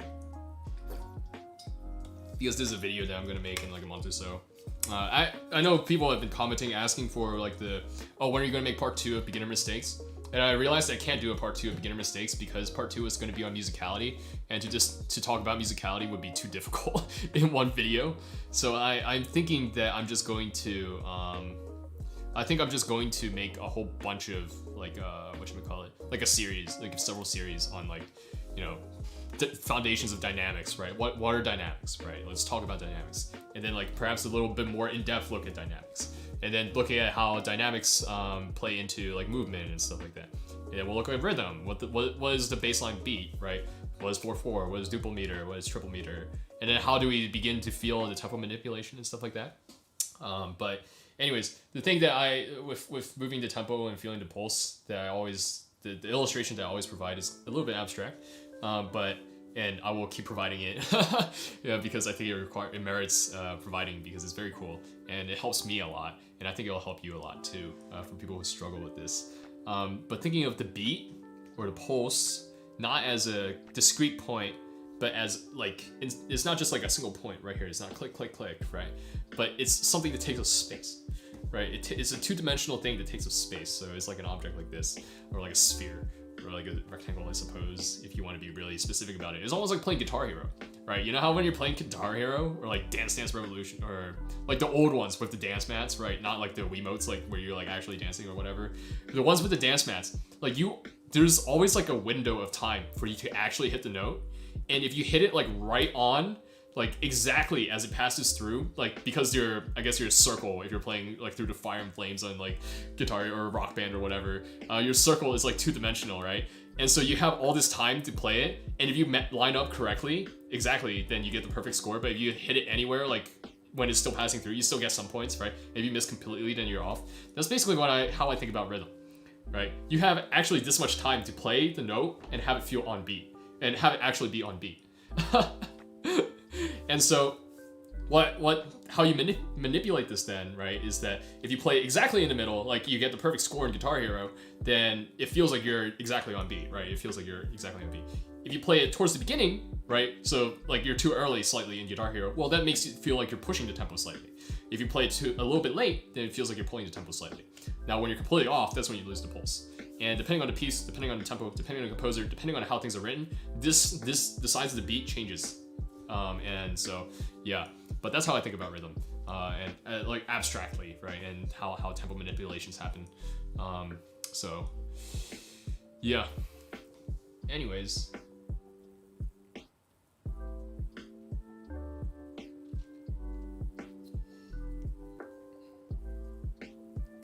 are we gonna have WattKeys after hours today? We're gonna play chess again? Chess with viewers?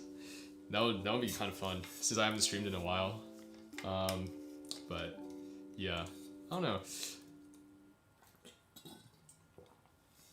It's kind of it's interesting. I think I could talk for a moment to the 25 of you watching. You'll play chess all day, every day.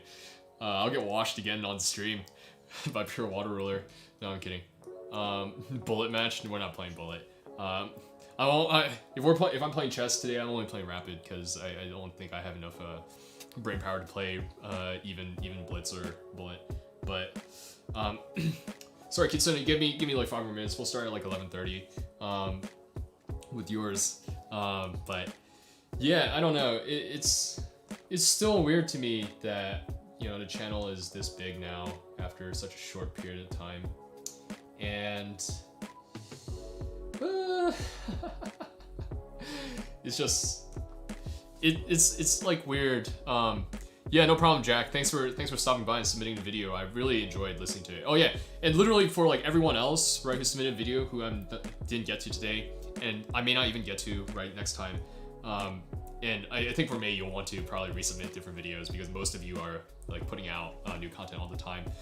But like, yeah, I mean I listened to everything that was sent to me, and even though I haven't chosen yours, right, for different reasons, right, whether it's because I feel like I can hear more of what's going on, because depending on recording quality or like whatever, I might think that it's more instructive to talk about one video over another, right, for more people.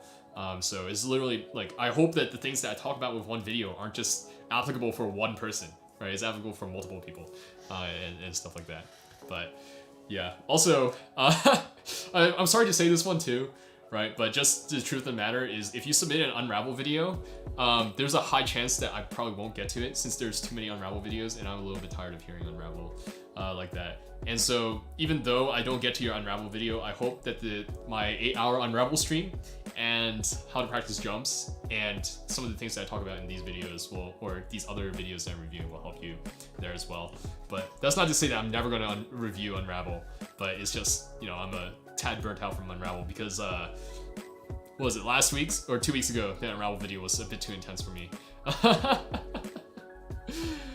Yeah, so.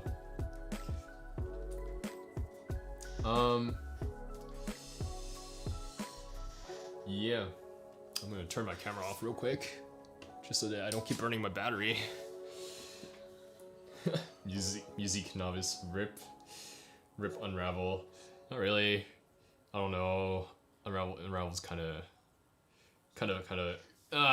Unravel is Unravel. But.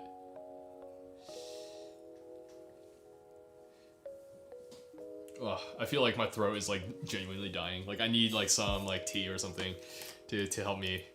Like, oh, Kitsune and Halcyon, what's it? 零茶, 港式零茶. That's some good stuff right there. Dang, it's so cool now that I have like chat commands that it's like, yo, I don't have to answer questions and my mods will help me answer them for me. Yeah, I mean, but dude, when my parents, I remember as a kid, like getting a sore throat and my parents would make some ling cha for me, it would be like, holy crap, this stuff is pretty baller, like what the heck? And then getting to Hong Kong, I visited the last time I visited Hong Kong was in 2012. It was like, first getting the Ovaltine, right? Getting the Ovaltine and the cha chan tang in the mornings, right? Eating the zhok and the, yao zha guai, some good stuff. But then also the ling cha, the hot ling cha. It was some good stuff. I miss that. And then of course every other day, because we were on vacation seeing family, it was like, you know, go out and get dim sum and stuff like that. So I miss that as well. Literally every day, different cha chan tang and more cha xiu bao. Yeah. So. All right, squad. I'm gonna use the restroom real quick since I've been drinking water, because I need to, because my throat is kind of dying a little bit, and we'll get to Kitsune's video. So I will be right back in a second. Where's my transition screen?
And we back. Intermission begins.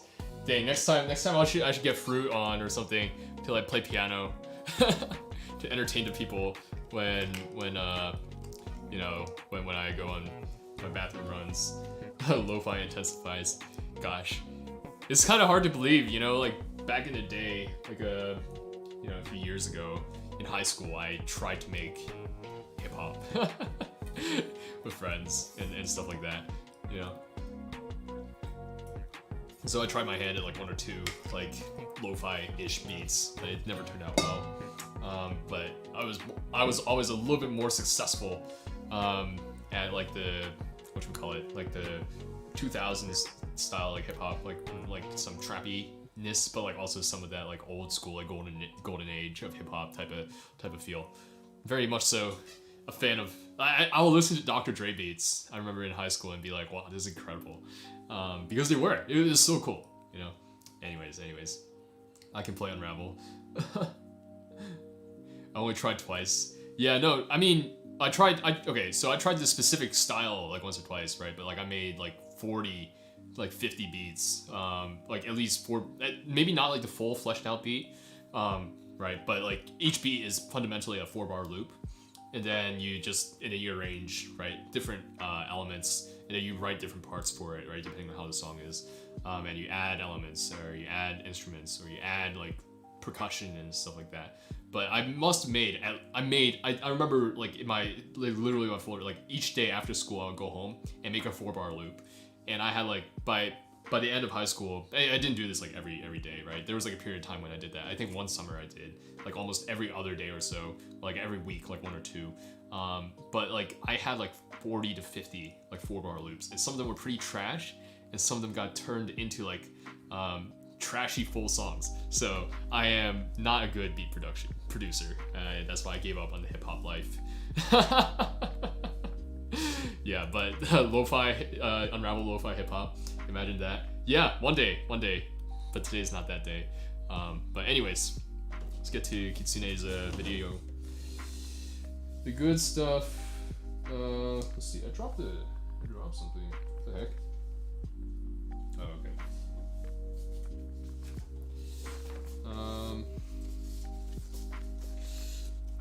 Sheets are well done. They're easy to read. I like that. I'll always appreciate an easy to read sheet.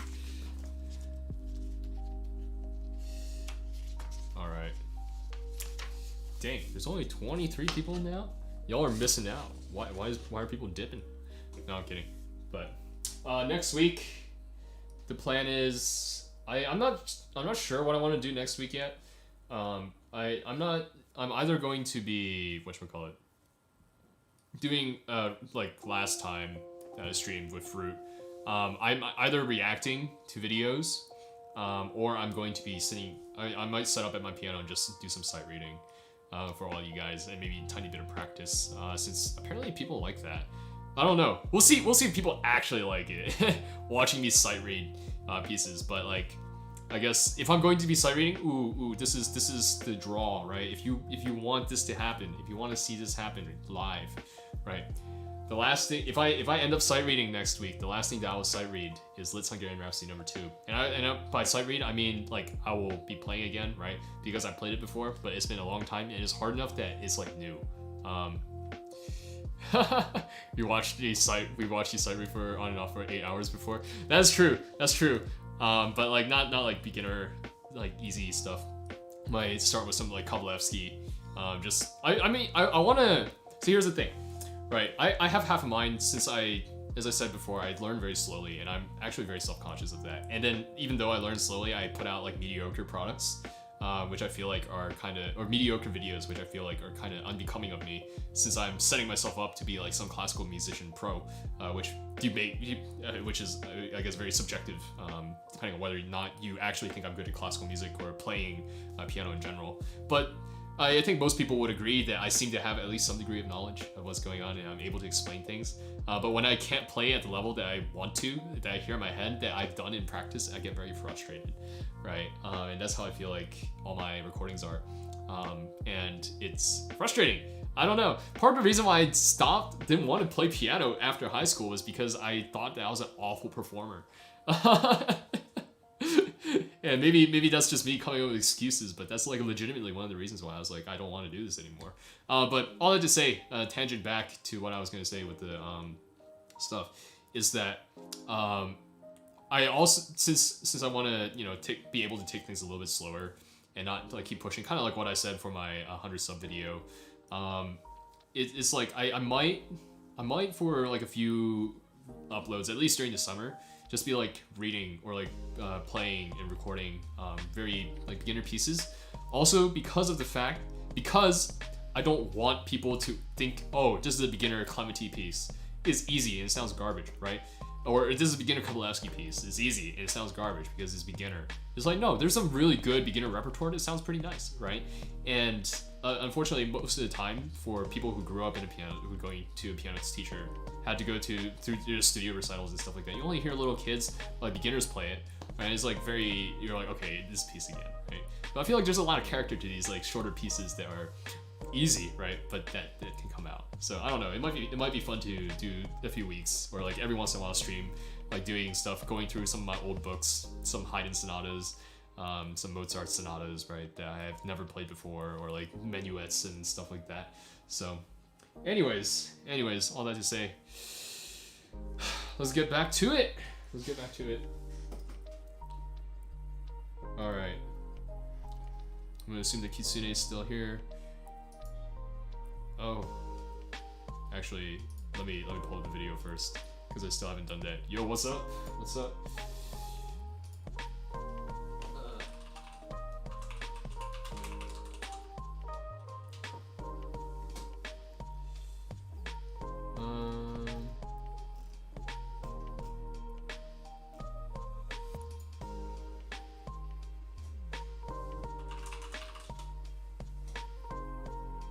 Nice, we got it. All right, let's see.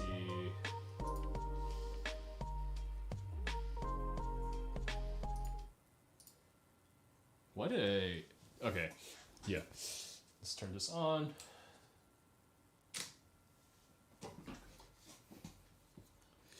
So if I remember correctly, when I went through this one, I listened to it like 2 or 3 times because I really liked it, honestly. I think the things that stuck out to me were like a little bit more technical in nature, and then some stuff that weren't like necessarily like, I wouldn't say wrong, right? It's just like preference. And so I think it's nice to always have like one of these sorts of videos where it's like,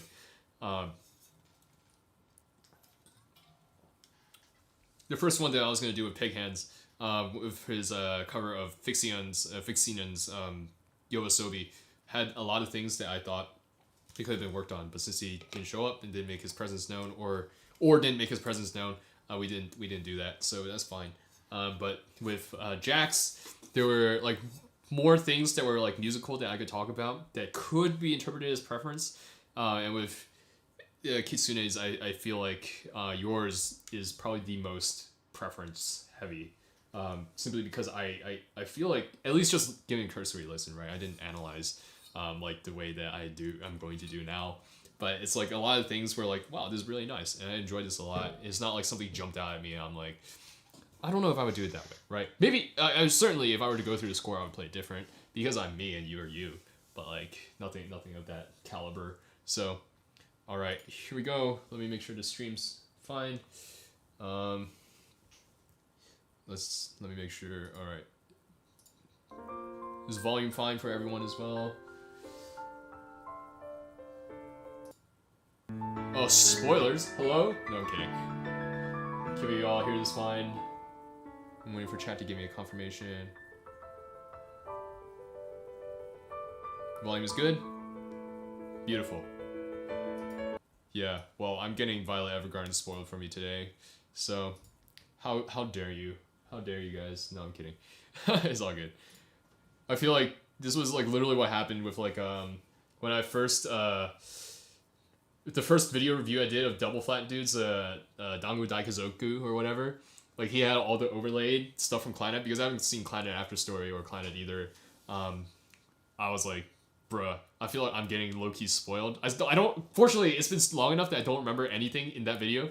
But in that moment, I was like, you know, we gotta take one for the team. Take one for the team. I will get spoiled slightly to help out the friends, to help out the homies.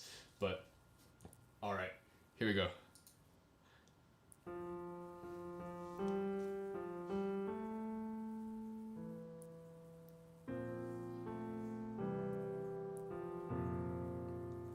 I think I would make the same comment that I made to Jack, especially at the beginning with something like this. Just the up and down motion of the arm, right? Will probably help you have a little bit more control than the way that you're coming up from above the key, right? A little bit of the movement from, yeah. I see the down up, which is very good. I like that a lot. But even for like the, right, you're very close to the key. And maybe for like the emphasis on the A, lift the third finger a little to just make it ring that's slightly a tiny bit more so that we can draw the ear to the B flat to the A. So it can be placed a little bit instead of just being the same mellow like up and down.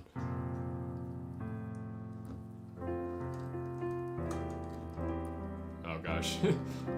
Yeah. Ooh, I like that.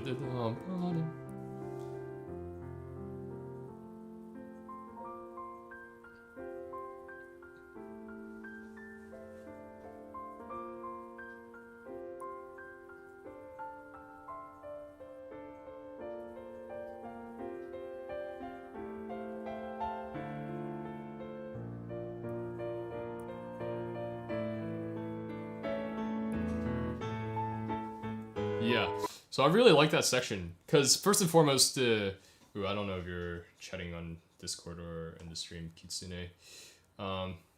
Yeah, so first and foremost, a lot of people I feel like they don't drop the dynamic here as well when they increase the jump the octave, right? Because they just take it to be like you're already dropping the energy. Right. But I think one thing is that these chords feel a little bit like ba, ba, instead of like, right? Like each iteration, there's a little bit more ba-da-dum, da-da-dum, ba-da-dum. Right, we're going to the A. And so the chords can feel like they're moving with that as well, a tiny bit, to move to that A as well. Sorry, I didn't go back far enough.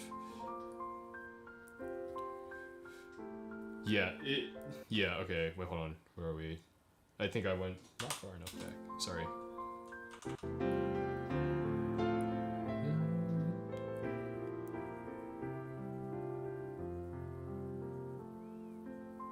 there's the drop. Yeah, because the build is all the way to the A. The next one, right, it comes back down. So then it makes sense like this, right? And then like that one, it sounds like it was naturally done. But this one, you're still going up to this and you're already dropping, which is a little bit, first, they were a tiny bit clunky, but then also a little bit confusing to the ear, I think, for me.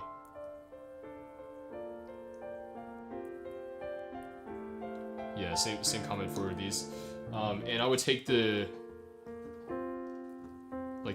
dotted quarter and the eighth to be more of like a textural element, because it sounds a little bit strong right now. It sounds like it's almost intruding on the A and the F, right? And I would say the A is more important in the left hand, right? Because they're also carrying a line downwards, like da, sorry, da, da, da, da, right? So like maybe the eighth note can come out a little bit more to draw emphasis to it, right? Because oh, it's like, okay, we're playing a chord, but no, we're not playing a chord. There's a bit of movement there, right? So this voice to A, and then this B can actually come out, B flat can come out a little bit more, and same thing for this C. But that's like some finer finger control, I think. So I can take a look at your hands. Actually, I can probably wait first for you to finish typing your comment so I can give you a more accurate response. Yeah, finger control. Yeah, so yeah. Okay. This is vintage WattKeys beating the opening to death before we actually get onto the actual stuff. No, but okay. So one thing that might help with something like this is it looks like you're playing this chord, right, with the entirety of your hand like this, so up and down, and like a bit of wrist coming up and down like this. But you can play the first note that way, I think, or you can just do the arm movement like this, as I was describing to Jack. So come down, but then the next note, don't play with your whole hand, but just play with one finger, right? So this comes back to like playing with articulation like this that I teach a lot and that I talked about in my last video, or 2 videos ago. I'll forget, whichever one was like beginner mistakes where it was like lifting fingers. So you come down here with your arm around the first note, and then this B flat, this next one, you lift the pinky and then you play it, and then the next one comes down with the full arm again, right? And then the C. And like that. And so that's how you can get a slightly different texture on those notes. Like that. So, yeah. It's interesting. It's always interesting when you like begin to think about like combining like all these different elements.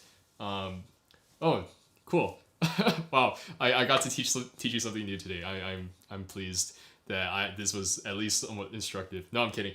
But yeah, it's always interesting, right? Because past a certain point, it becomes past a certain point of learning piano technique, it becomes a matter of combining techniques to get different sounds, right? Obviously, I think for people who are learning from me now, right? Who I teach, like maybe like a few of them, right? We're still going through a lot of this like finger sort of motion, right? With like lifting, and that's the foundation for most playing when you're starting off. But then very quickly after that, right? I think most beginners when you learn with teachers, when you learn with any like classical teachers, right? Is first lift. And then next to down up for legatos and the slurs, right? And then beyond that, then it becomes like combining those two and then like arm weight. And then now using your hand, having different parts of your hand to use different techniques at the same time. So yeah, that's kind of cool. I don't know, piano is kind of cool. How you can do that. And I would say in the right hand here, right? Try to connect with your fingers, just so that it draws more of that like legato, like slurred line. Unless you were going for a bum bum bum, right, with the detached feel. But like, oh sorry, something's in my eye. But like it feels like a line that's very very melodic, right? Like almost dolce, like da da dum. So connecting, yeah. So with connecting stuff like this, what's important is that you connect the melody notes, right? So as long as these 3 notes are connected, then the entire thing will sound connected. And my fingers were like, blah. Okay, yeah, I get that. I get that. But yeah. And that's fine. Yeah.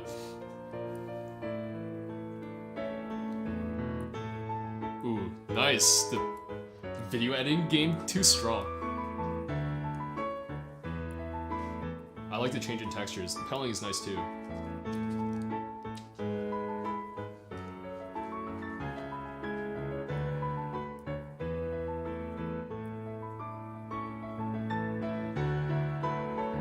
Yeah, the voicing there was really nice. I liked it. Let me go listen to it again.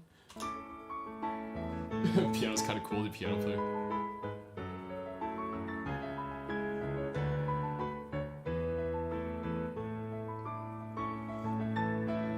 I would say a tiny bit. I think this is actually because you're playing on a keyboard and not like an actual instrument. Like you lose a little bit of. It becomes a little bit hard to distinguish the middle voice from the bass. Oh, sorry. I'll just actually look at the notes today. I don't need ear training. No, I'm kidding. Right. And so with something like this, the textural element will come up a lot or sound a lot cleaner, I think, on like an actual piano. So the staccato here would help distinguish a lot more. You're using the same keyboard as me, so you have no excuse if I can do. No, I'm kidding. But yeah. So the textural element is this, right? Would be a lot easier, or I think would create a lot more contrast on like an actual instrument, given the way that you're pedaling as well. It's very sparse, right? You're coming up, right? But just on a keyboard, right? Because of how it is, and how some of the elements work together, you're losing this main melody, right, a little bit, but how you're carrying the top melody is very nice, and I like that, the texture there, right? It's a little bit more staccato. Let me back up slightly. I think so. I think not necessarily the bass, but like the part where you jump up, right? But the bass sounds fine. It's just, again, right, I make this suggestion very hesitantly, just simply because I feel like it would be fine if I either heard this in person, either I listened to this on like an actual piano, right, type of deal, but like, right, that's the part that we want to hear, but this coming out a little bit too strong ends up competing with, oh, sorry. So now this C sharp, right, that has to carry throughout the entire measure gets buried a little bit by something like this, right? And so, oh yeah, that's actually a good point. Notes that have to ring, right, through a lot of thickness necessarily need to be significantly louder, or not significantly louder. They need to, again, using an abstract term, ring, right? You need to be able to at least trace the decay of the note throughout the entire measure. At least for something like a whole note, if I were to say cutoff, right, you need to be able to hear it until like the second or third, or the third beat, right? And you can be like, okay, we're holding that, because then that draws to the next part of the phrase, right? Like, and we're losing that slightly because there's a little bit too much competition in the mid range. But the resolution there, nice.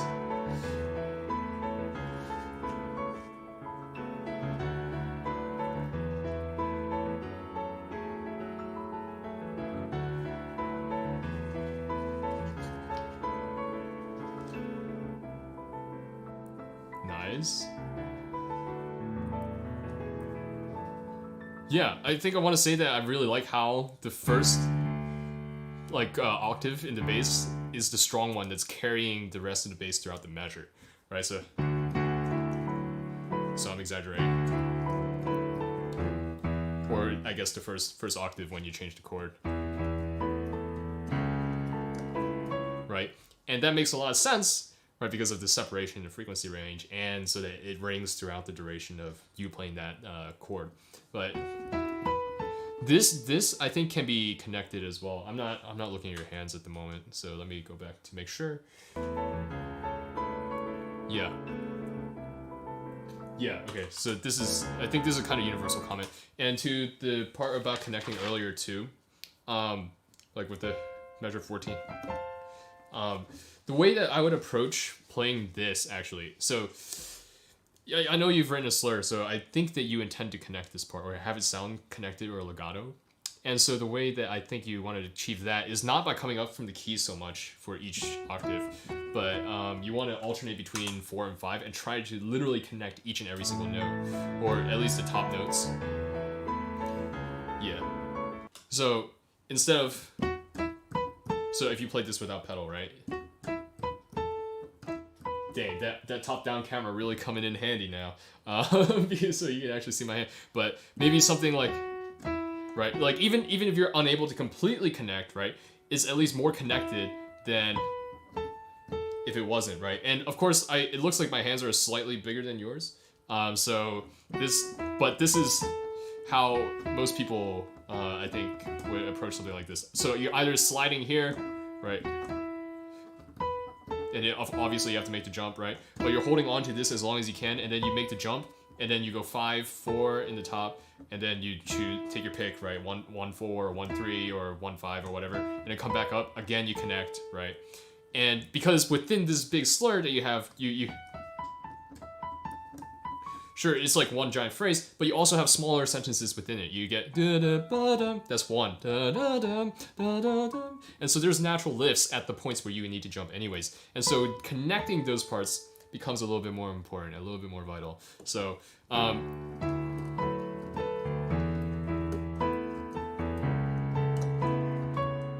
like that. And it's like, how do I say? The way that I think about it, or the way that I feel like I'm approaching it, is like I'm creeping along the keyboard. I'm literally gluing my fingers as close to the keys as I can. And like even when I have to jump, I'm like literally just going across like this. Right, everything is like, to the point where like I'm holding this note and letting it bleed into the next one, right? And so my hand doesn't leave the keys. And same thing for earlier. Here with right, connecting the top voice in measure 14, the hand doesn't bounce to play the things like this, but rather it's another motion initiated from the fingers so that they stick as close to the keys as possible, or so that they're able to bleed into each other. Yeah, this would probably take a bit of time to practice to get used to. Yeah. And this is why I take months to learn the animes already. No, I'm kidding. Lol. These are my excuses, because I'm slow.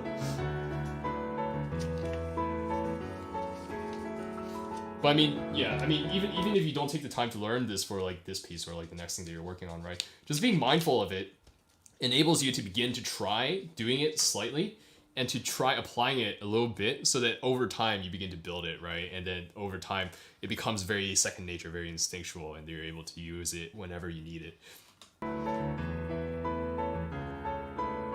Yeah, some comments here. Love the drop.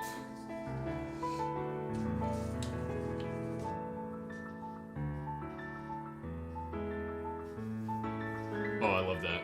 How the left hand is carrying that. Yeah. Slight scramble there. Same thing about pulse. They said to Andrew, you don't want to lose the pulse. But that's fine, right? Slight technical hiccup.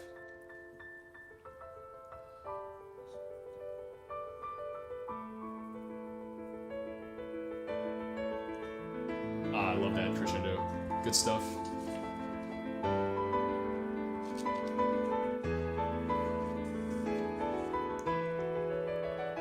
Yeah, my comments are exactly the same for that section. Like just connecting, right, to help with that phrasing, like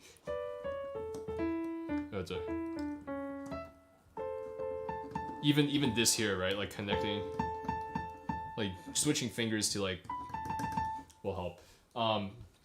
But the ideas are correct, or the idea, I shouldn't say the ideas are correct, right? As though my ideas how I want to approach these are like the end all be all, but like I agree with the ideas and I like them a lot, and they're like executed, I can hear them. More ways to play parts where you want to play legato. Yeah, again, just feeling like fingers are being glued together. And that's a very finger oriented thing. A finger like a motion that's initiated from the fingers and not from the arm. So that's something that might need a little bit of practice since you're playing a lot of these things from the arm or the wrist, even with a little bit of bouncing. Sorry, I need to back up a little. I like the texture in the left hand actually. I like this is one of the spots where it's like it's okay not to have like that shape or build that everyone thinks that I always require. Like, oh, here's no, but like this is a textural element and it works very nicely.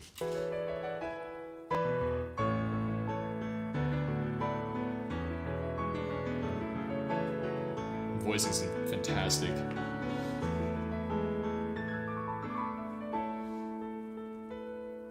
Yeah. Perhaps, and so again, the reason why I want to comment a little bit on the technical flub there is because you had the same flub before, and I think maybe one of the things that will help is to remember that you have more time to play it than you feel like you do. Because that's what it sounds like. It sounds like you're getting to... Sorry. You're like, oh crap, I gotta go fast, right? And then that's what's causing you to blunder and like squish a whole bunch of notes together. But just relax into a run. Relax into the run. That's kind of weird to say, relax into the run, but like that's how, or relax into the faster tempo. But that's the best way I think that helps me to play something within the right pulse. Yeah, that's always what happens. Yeah, so it maybe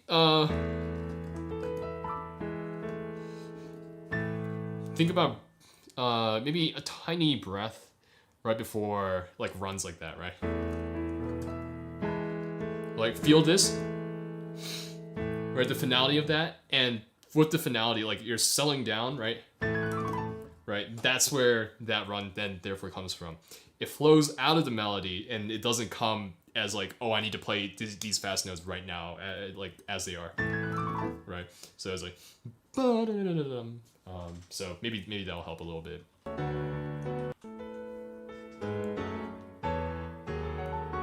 a little bit further ahead than I thought I was.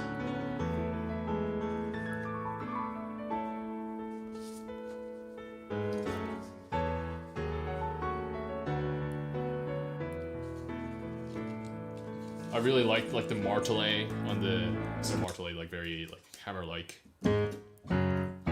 on the left hand. That's very nice. Coming in.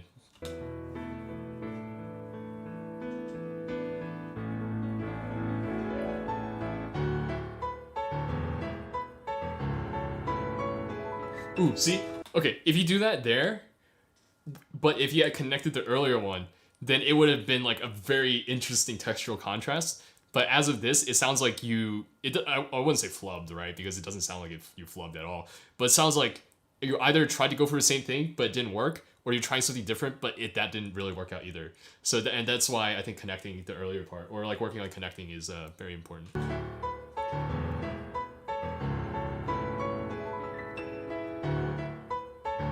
Because I do like it a lot more, like this hammer, like martelé. I keep using martelé.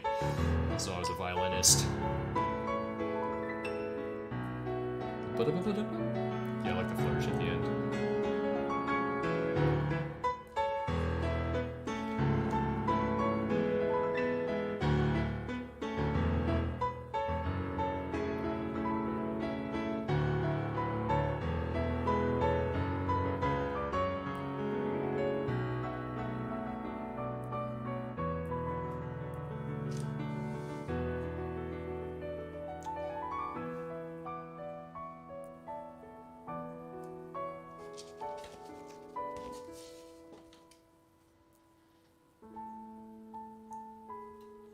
I really enjoyed that section. I don't think there's much to say other than what I've already been saying. But even that besides is like incredible, fantastic. Like I really, there's a lot of elements that are like coming together, right? And like I know at least for myself, like this is now me talking and thinking about like me trying to arrange things too. It's like trying to fit like runs in places and then like trying to vary the bass texture is always like very challenging, right? Because you never want to just keep doing the same thing, but then never sometimes you're doing too much, and then like sometimes you're doing too little. But this feels very balanced, right? That's what I have to say. It feels very balanced. And phrasing is like evident where it needs to be, and there's enough variation with like stuff in the left hand, like notes that come up, right? Like this F sharp comes up and it becomes something interesting that we can quickly latch onto, right?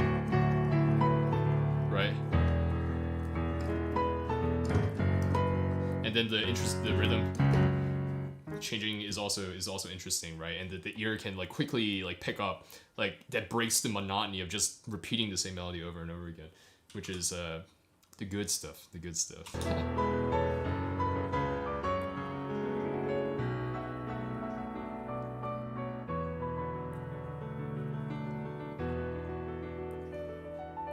Yeah, okay, so that's probably the first thing that I actually have a comment on out of this whole section. It sounds a little bit confusing. You're a little bit confused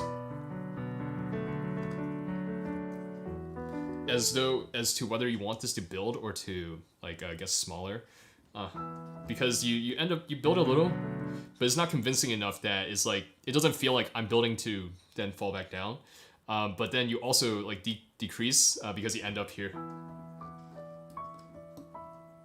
Right, it very very quiet, very soft, and so almost how I would view this run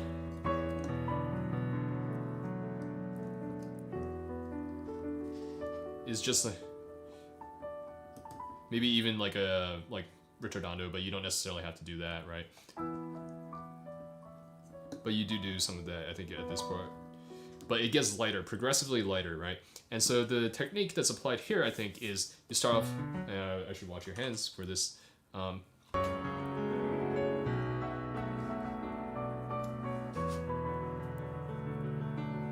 Yeah, so it will help to not have your finger collapse on these notes, right? Like collapse like this or come up too straight. And instead of playing this with like a rolling motion of the wrist, which is, to be fair, like a very legitimate way to play something like this, playing this more from the finger so that you can control. So obviously having some wrist rotation, right, or some wrist roll will help with getting the little bit of speed that you need to climb up, and it will get you a bit of like the emphasis that you're looking for on the notes that form the D chord. But playing with a fair amount of finger as well will enable you to also, again, vary how high you're lifting the finger in order to vary then the dynamic as you're going up, and then also the amount of weight. And then this E octave or octave E in the left hand, again, just straight up and down, and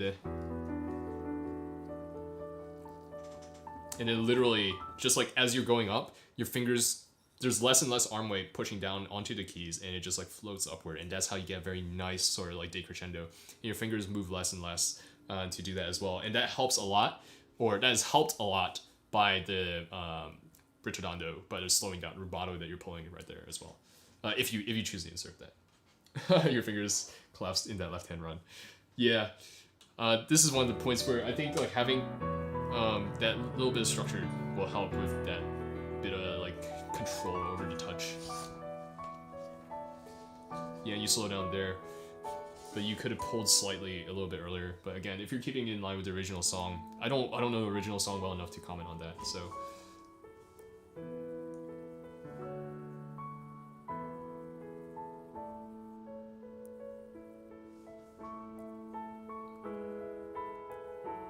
Yeah, some comments about connecting.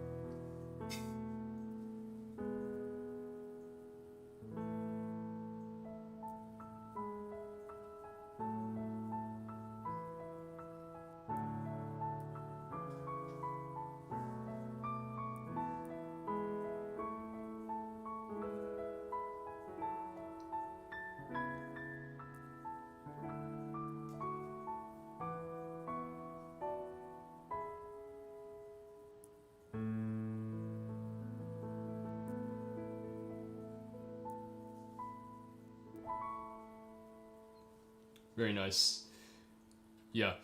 The last comment, right, from around measure 86 or 87, where you have the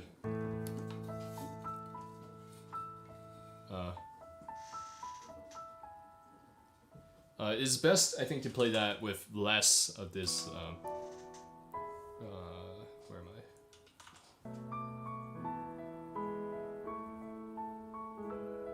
It looks a little bit like your hand is a little bit jittery, right? Because you're pressing a little, like with a little bit from the wrist and a little bit from the arm.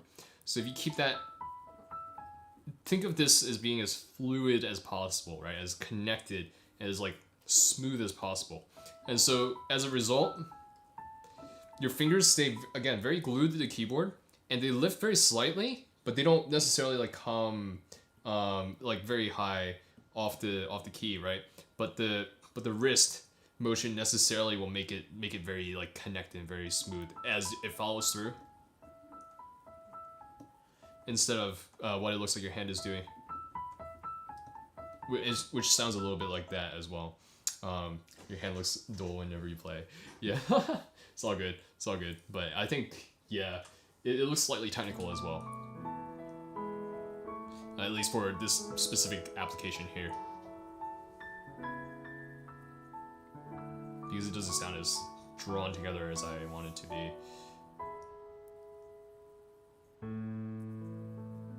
Yeah.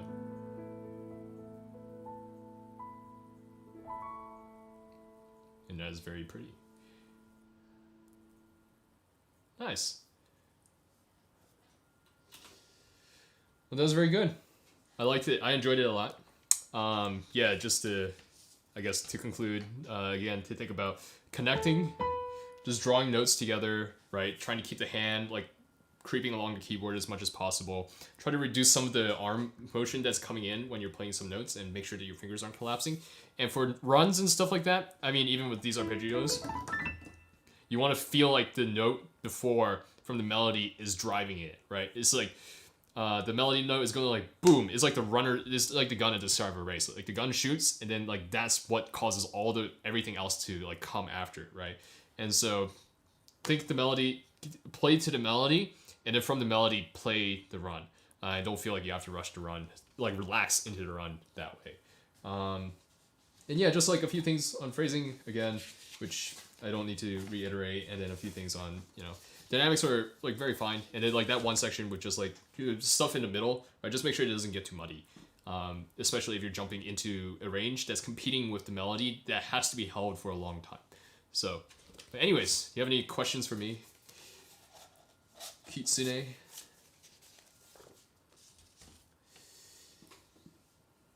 Not really? Okay. Pog. Well, thanks for submitting your video. I really enjoyed it. Sheets are great too. Yeah, I mean, this is poggers all around. Now I have to watch Violet Evergarden at some point. Learned a lot. I'm glad. I hope that this was informative. All right, let's switch back to the usual screen so I can see my chat, and then throw on some music again. There it is. Lo-fi vibes are back. Anyways. All right, let me scroll through chat. Again, thanks Kitsune. Appreciate the work. Hopefully one day I will visit Hong Kong and get to see you in Halcyon. And then we will go to dim sum for real. But all right, let's scroll through chat real quick. Simp for Violet Evergarden music. I simp for Violet Evergarden music too, even though I've never seen it. I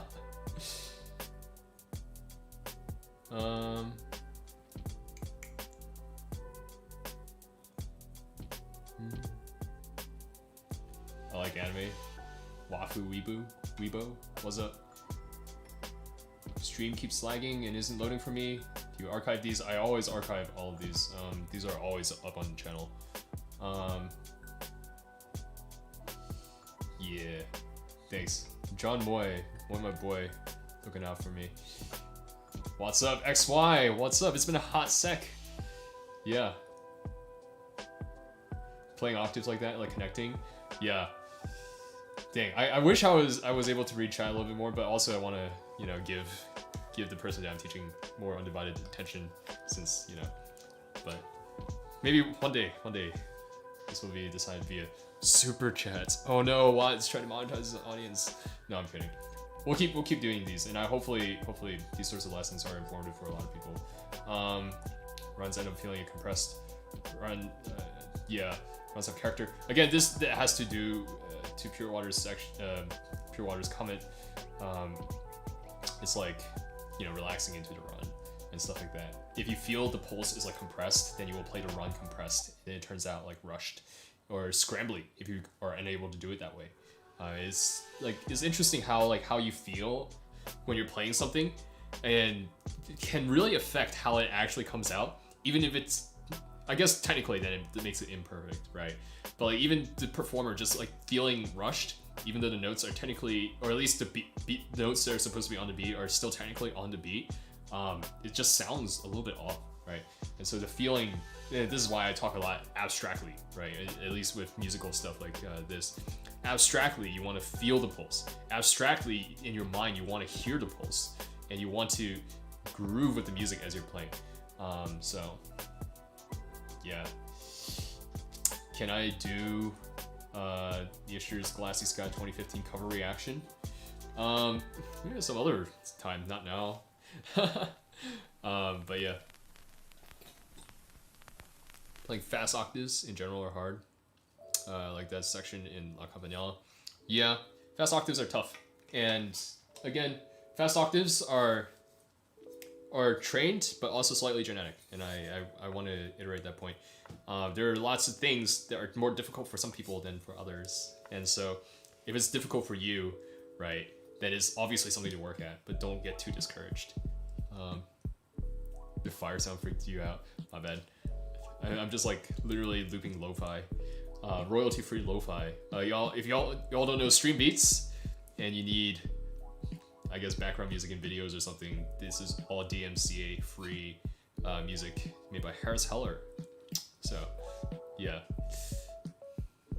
you need tree branch fingers. Yeah, like that meme. But oh yeah, I guess I should address real quick. I'm probably gonna end soon. Because I don't want to keep talking because my throat kind of hurts. But I should address Argerich and yeah, Yuja Wang play octaves. Nutty. Anyways. Oh, let me turn off my camera real quick so it doesn't die on me. There we go. But I guess I should address real quick when I'm playing that live stream where I'm going to be performing like essentially, you know, live. I don't know when that's going to be. TLDR. But basically, it's whenever my next recording cycle is over, and I've recorded everything that I'm playing now, and so that's when I will start working on my program. So the things that I'm probably going to play are the ones that all won, right? So Cruel Angel's Thesis by Animans, Watashi no Uso written by me or arranged by me, which is really not saying much since I just played. You know, I played it at 100 something, and y'all know how similar that is to the actual thing. Hits 10k before the concert drops. I wish. I've been getting subs like slower recently, so I think the exponential growth is wearing off. But that's okay. We got a nice little community here, right? But yeah, there's that. And then what else? People wanted Love of Sorrow more than they wanted Chopin Ballade in G minor, which was surprising to me.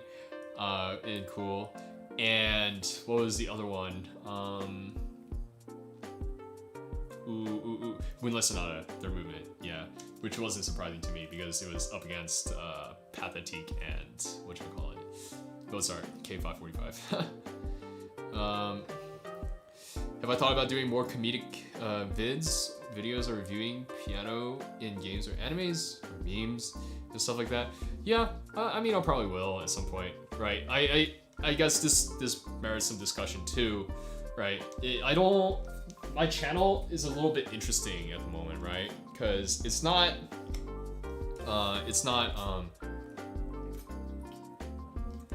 yo, I should make a new chat command, which is unravel, and then and then the chat command will say no. No, I'm kidding. I don't know when I will play Unravel, but and I would definitely not play Unravel for that because I don't want to learn it for that. But yeah, I don't know what my channel is right now, or because how do I say?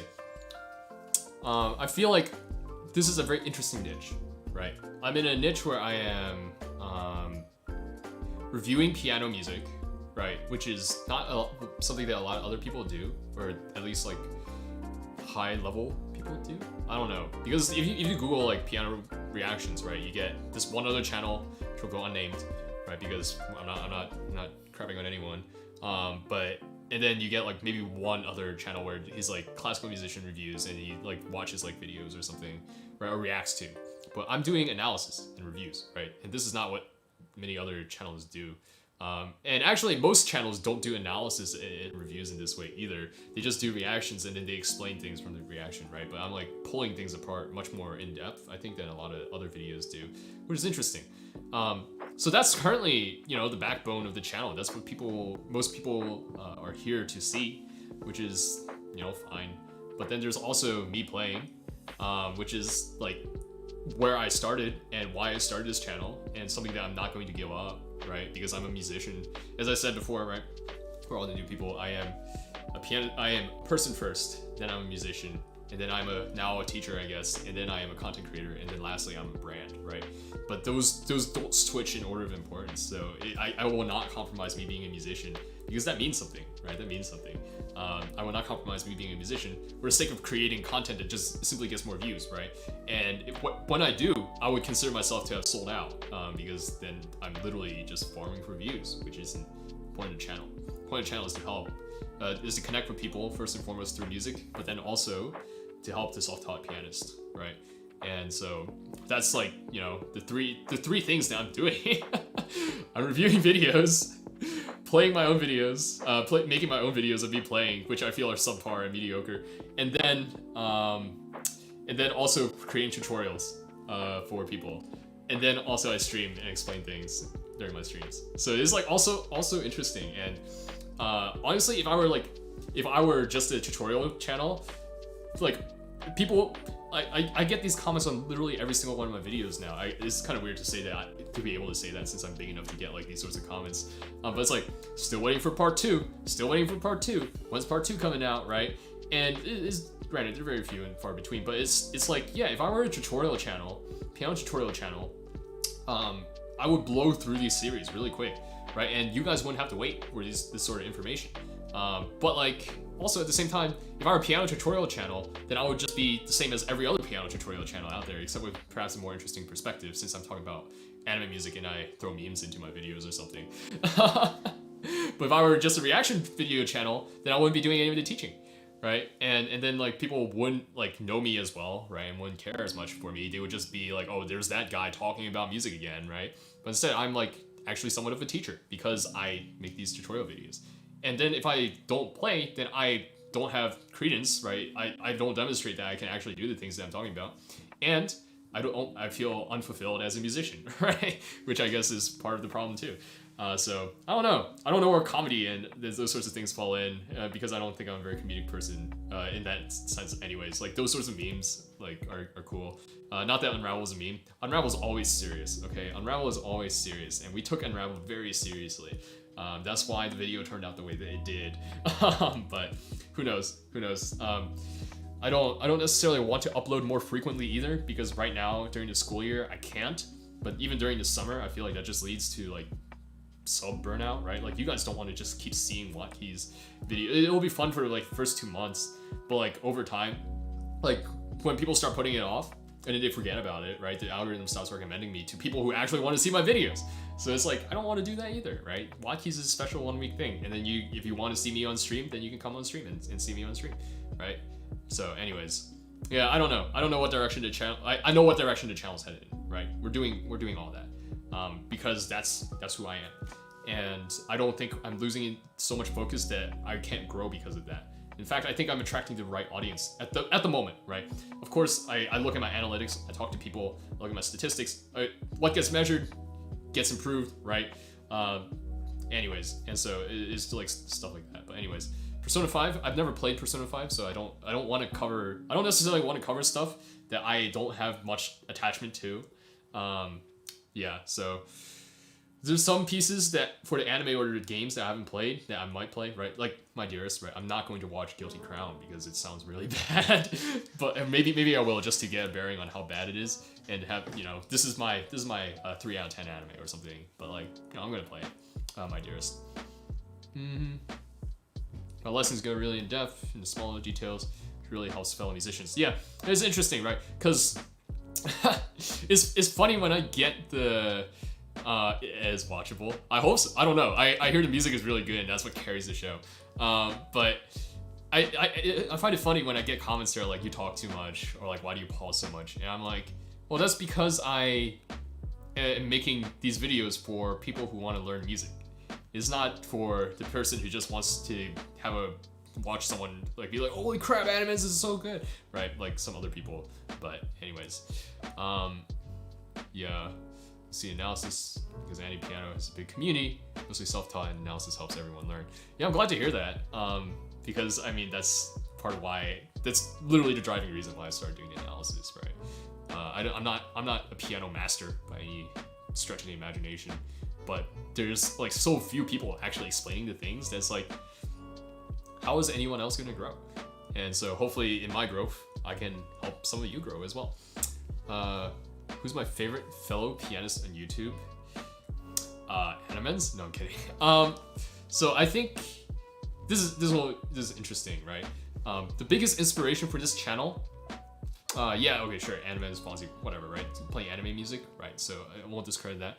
But the way that the channel turned out, right, and the goal of the channel, so connecting with people and like making great music while connecting with people, and explaining things that are going on behind the scenes, which has always been part of the vision, but really developed in December and January when I started this content, which is when more people started finding me. The inspiration for that, right, is 100% Tiffany Poon. Like, really enjoy watching her vlogs, practice vlogs, listening to her play. She's an incredible player, pianist, right? And she's a very genuine, like, nice, like, sincere person, right? And it's like, dang, she can do this on YouTube, right? And connect with people and actually build like a community that's like cool. Actually build a community that's cool. Yeah, then it's like, yeah.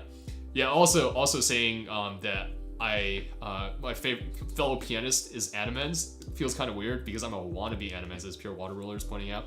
So it would be equating me and Animens when that's not the case. So even me saying that Tiffany Poon's a fellow pianist feels like, yeah, we're both pianists, but she's like a tier above, like several tiers above me, right? many tiers above me, much like Animens. So yeah, music and animation carries it. Interesting. Maybe I'll just watch it for good art. That's always a thing. Hello, Mushroom Clouds, what's up? Thanks for stopping by. Wow, more people want to just listen to me talk than actually like review other people's playing. What kind of messed up world do we live in? No, I'm kidding. Yeah, Tiffany Poon is so good. There's like obviously things that I would do differently, right? But like I can't because I can't play at that level yet. We're getting there. No, but Tiffany is something else, and I really respect her work. Still reviewing pieces. Now we're done for today. I reviewed 2 pieces, and that took like what, an hour and a half, 2 hours almost, an hour and a half. Yeah. So if you want to go back and watch it, that would be dope. But yeah, I reviewed Jack Ekstrand's. They're linked in the description. I don't think his video is unlisted, so I didn't include the link to his video there, and there's nothing on his channel, so I didn't include the link to his channel. So yeah, but if you want to listen to it, he plays Rock Prelude Opus 3 number 2, and then I review Kitsune Michisha Rube. So yeah, wish Rousseau would upload a video. Yeah, you only came at the end. Unfortunately, yes, he did. But next week we will be doing more stuff. Well, next week I will be either sight reading music, or I will be reacting to videos. I haven't decided yet. I think one of them will get me demonetized, and the other will not. So we'll see. We'll see what I'm feeling when time comes. But I wish Rousseau would upload a video. I haven't listened to Rousseau in a hot sec. I really wish Rousseau had a like real piano. I think half the reason why he got popular, which isn't wrong by any stretch of it. I'm not saying this because I'm like, dang, this guy really figuring it out, right? And like gaming the system, but it's like good stuff, right? Like playing with the visualizer and really like driving that. I think for classical music in particular. But like sometimes I listen to him play and I'm like, dang, I wish I could hear him do that on a grand piano where the dynamics weren't capped in such a manner, right? Where it's like a slightly little more space to work with. But anyways, oh no, I meant reacting to videos will get me demonetized, not sight reading. Sight reading classical music won't get me demonetized. Reacting to other people's stuff will get me demonetized. Like last stream when I was reacting to videos with Fruit, we were whatchamacallit, like I got literally like 5 copyright claims on that stream, and I was like, okay, well, it is how it is. Yeah. Tiffany is like, when I watch her work through a piece, it's like everything that I'm thinking, and then some, and then even more. And then she figures it out faster. So, yeah. I don't really enjoy Rousseau's playing, but yeah, it might be grand piano. Yeah, Rousseau's sometimes interesting, right? Again, I don't listen to him like very much. I listen to him every once in a while. And it's like, okay, he's good, right? Like nobody's denying that. But like, yeah, Tiff is actually the best. Also, ethnically Hong Konger, you know, Hong Kong people out here in force. Not that I'm necessarily a Hong Konger, but you know, my parents, I'm ethnically.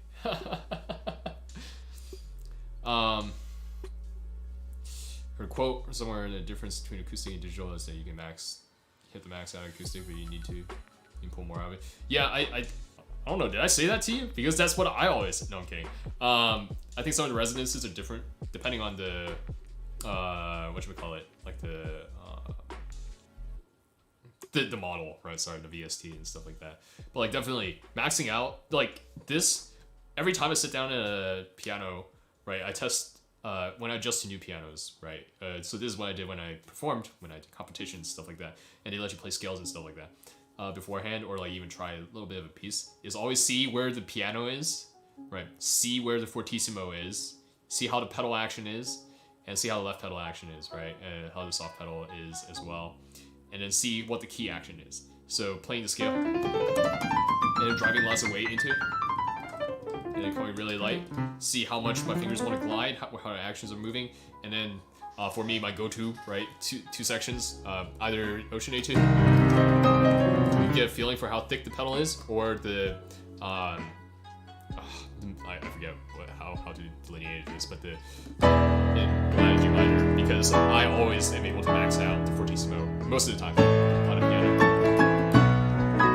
And the digital piano is always the one where I feel the most capped at, and it's just like nothing more. Tiffany Puna's speed, indeed. Yeah, she's like, oh, I'm reading this today, and she's like, boom, got it done. Oh, we're memorizing. Okay, actually, to be fair, I find it interesting because she memorizes like a classical musician. Now that I can draw the delineation between musician and classical musician, right? Like a lot of any pianists play very quickly by ear and are able to learn sheets very quickly because they do by ear, i.e. Fruit. But like Tiff, she's like when she vlogs herself like learning or memorizing, she struggles in a lot of the same places that I do, which is surprising because like she sight reads a lot quicker than me, and like, or way quicker, like levels ahead of me, right? And like hits performance tempo like way ahead of me, and then like even the depth with which she works like certain pieces, like one of her latest vlogs, right? Working in the Schumann section, like literally the third variation in a Schumann piece, like 2 pages, plays it 24 times, right? Until she's like okay with it, and it's like okay, well that's like, dang. And she does that one day, and I would work that maybe like 3 times, 4 times, 5 times, right? And be like, I don't know what's going on, I'm confused. But like each time she does it, it's like she knows what's up. It's like, dang. Anyways, better at reading, fluency at reading or playing. You want to start recognizing patterns. Was it Sal?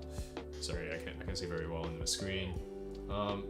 But yeah, you want to You want to develop a feel for patterns, right? So like scales and like arpeggios will help with that, like general technical things. But reading a lot will help with you reading more, and practicing not looking at your hands while reading will develop fluency while reading as well. Obviously, you have to look at your hands for some things, right? But like the more you begin to recognize patterns, right, the less you'll have to look at your hands, because your hands will know instinctively what to do. Playing, uploading piano covers of songs always be copyright claimed, or is there a way around it? I don't know. I think it is literally up to the system. I actually just watched this yesterday. I don't know why I didn't watch it the year before, but Tom Scott video on YouTube copyright claim system, or copyright system. The video is entitled something like "YouTube copyright isn't broken, the world is." And yeah, like I know a little bit of copyright law because where's that book? Did I drop it? Oh no, where'd I put it? Anyways, but Donald Passman's book, Everything You Need to Know About the Music Business or Music Industry or something like that. Fantastic book for anyone, especially in the States. He has some international law in there as well. It is very readable and very digestible. It's mostly geared to like, whatchamacallit, like a contemporary music artist, right? So someone in a band, someone playing guitar, so a singer, songwriter trying to make it like grow a fan base audience or whatever. There's literally everything you need to know about the copyrights, licensing, like how venue fees work, how to book a venue, what your manager should be, like what cut your manager should be taking when you need a man, all these things, right?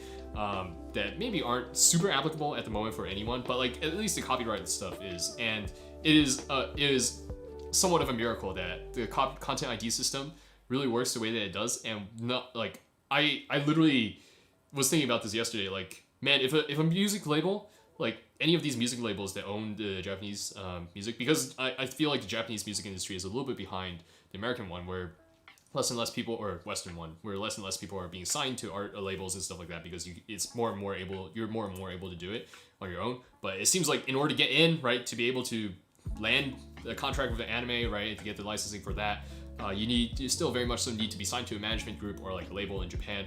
And it's a miracle that they don't all just turn around and just like, instead of going through this content ID system, just like strike everyone and like take everyone to court and sue everyone, right? Because that's what they could totally do, because they own the compositional rights. The publishing companies own the compositional rights to all the music. So it is a very interesting spot to be in. And I actually yesterday I was like, dang, like it would be so easy to just get like, like one day wake up, somebody in corporate was like, you know what, away with these people, 3 strikes, my channel's gone the moment I wake up because I play so many covers. It's like, okay, well that's always a possibility, because I don't license in any of my stuff, because I don't have the monetary means to do so. I don't have the connections to do so at the moment. But anyways,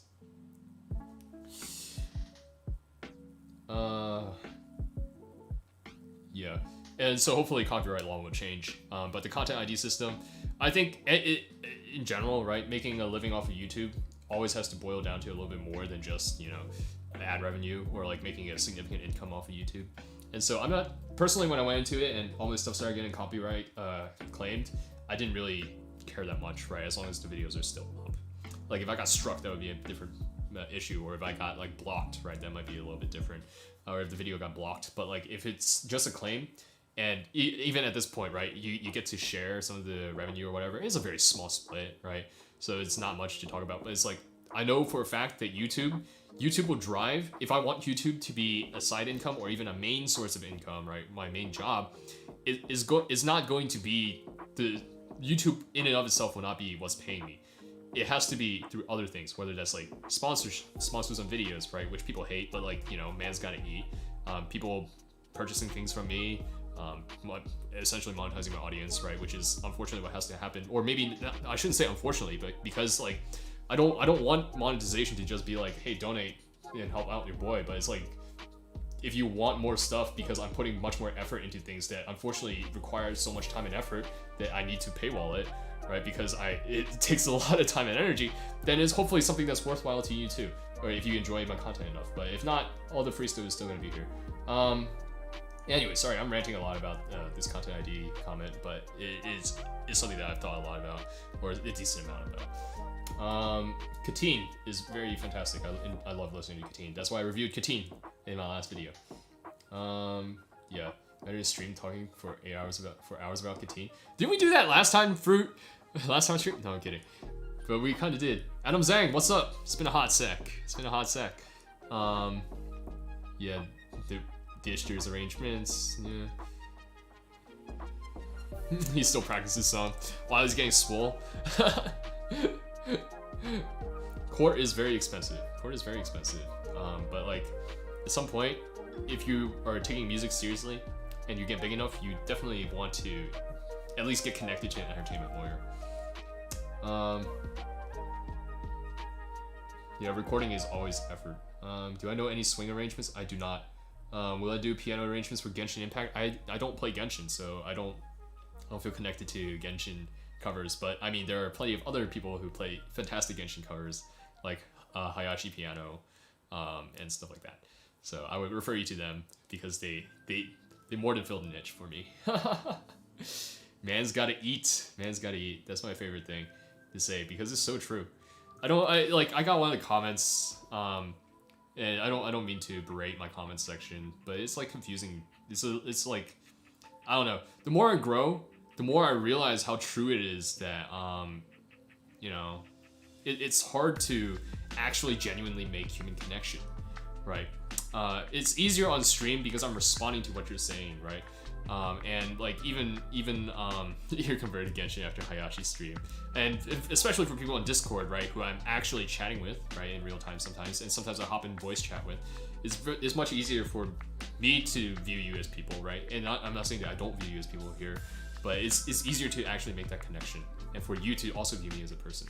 But like, even passing comments, right, that are like kind of like off-putting, it's like, wow, I don't feel necessarily like offended, right, by mean comments or by even passive-aggressive comments or subtly passive-aggressive comments. But it's just an interesting new feeling to realize that for some people, my face, my personality, everything that I do now is a commodity, right? I'm not a person to them. I'm just like 20 minutes of entertainment or 20 minutes of bad entertainment that they didn't enjoy, and they had to tell me that it was bad, right? Like, I'm not a person to them. And to a certain extent, it's hard for you to see me as a person too, right?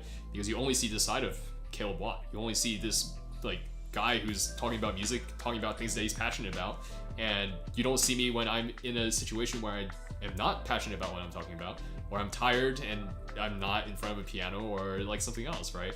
Which is interesting. But anyways, yeah. Is learning from Synthesia worth it?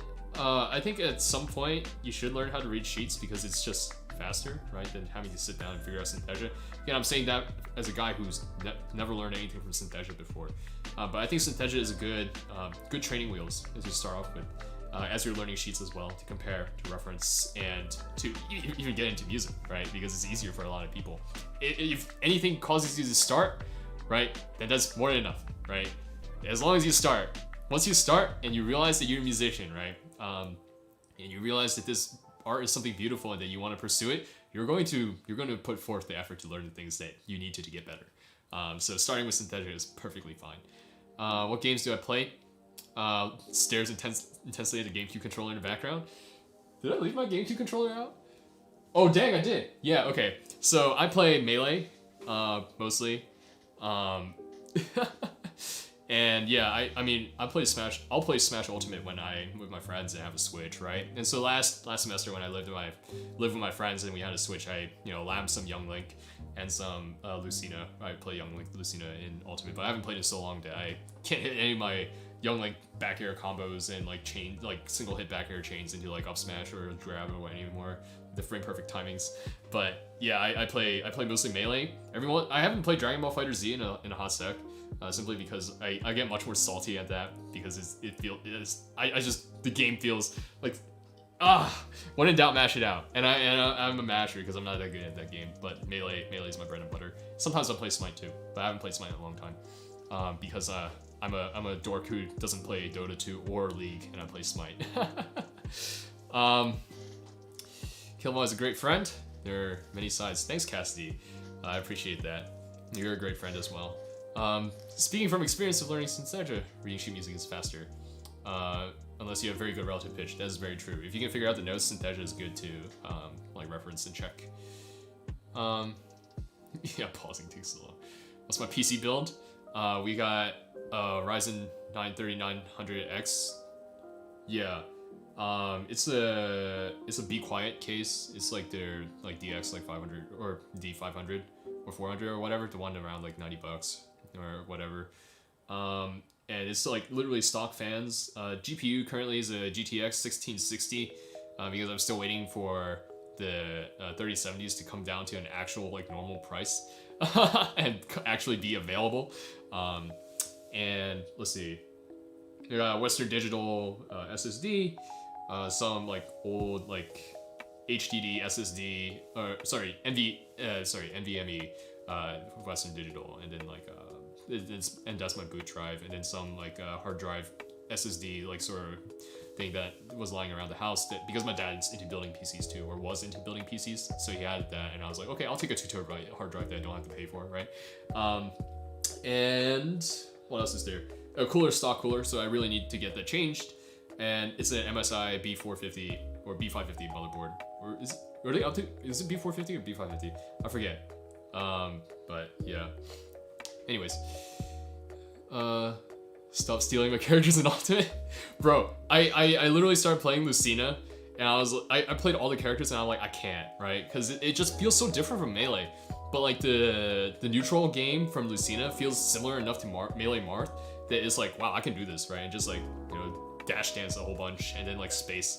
And Young Link, with the boomerang and the short hop, short hop fire arrows, literally feels like Melee Falco. So right now I play Fox, right, and Marth, and some Falco. I just mess around. I don't actually like play. I know like all the pros like PPMD and stuff like that are like, you gotta sit down, grind, right, get good at one character. I'm like, I'm just playing for fun, bro.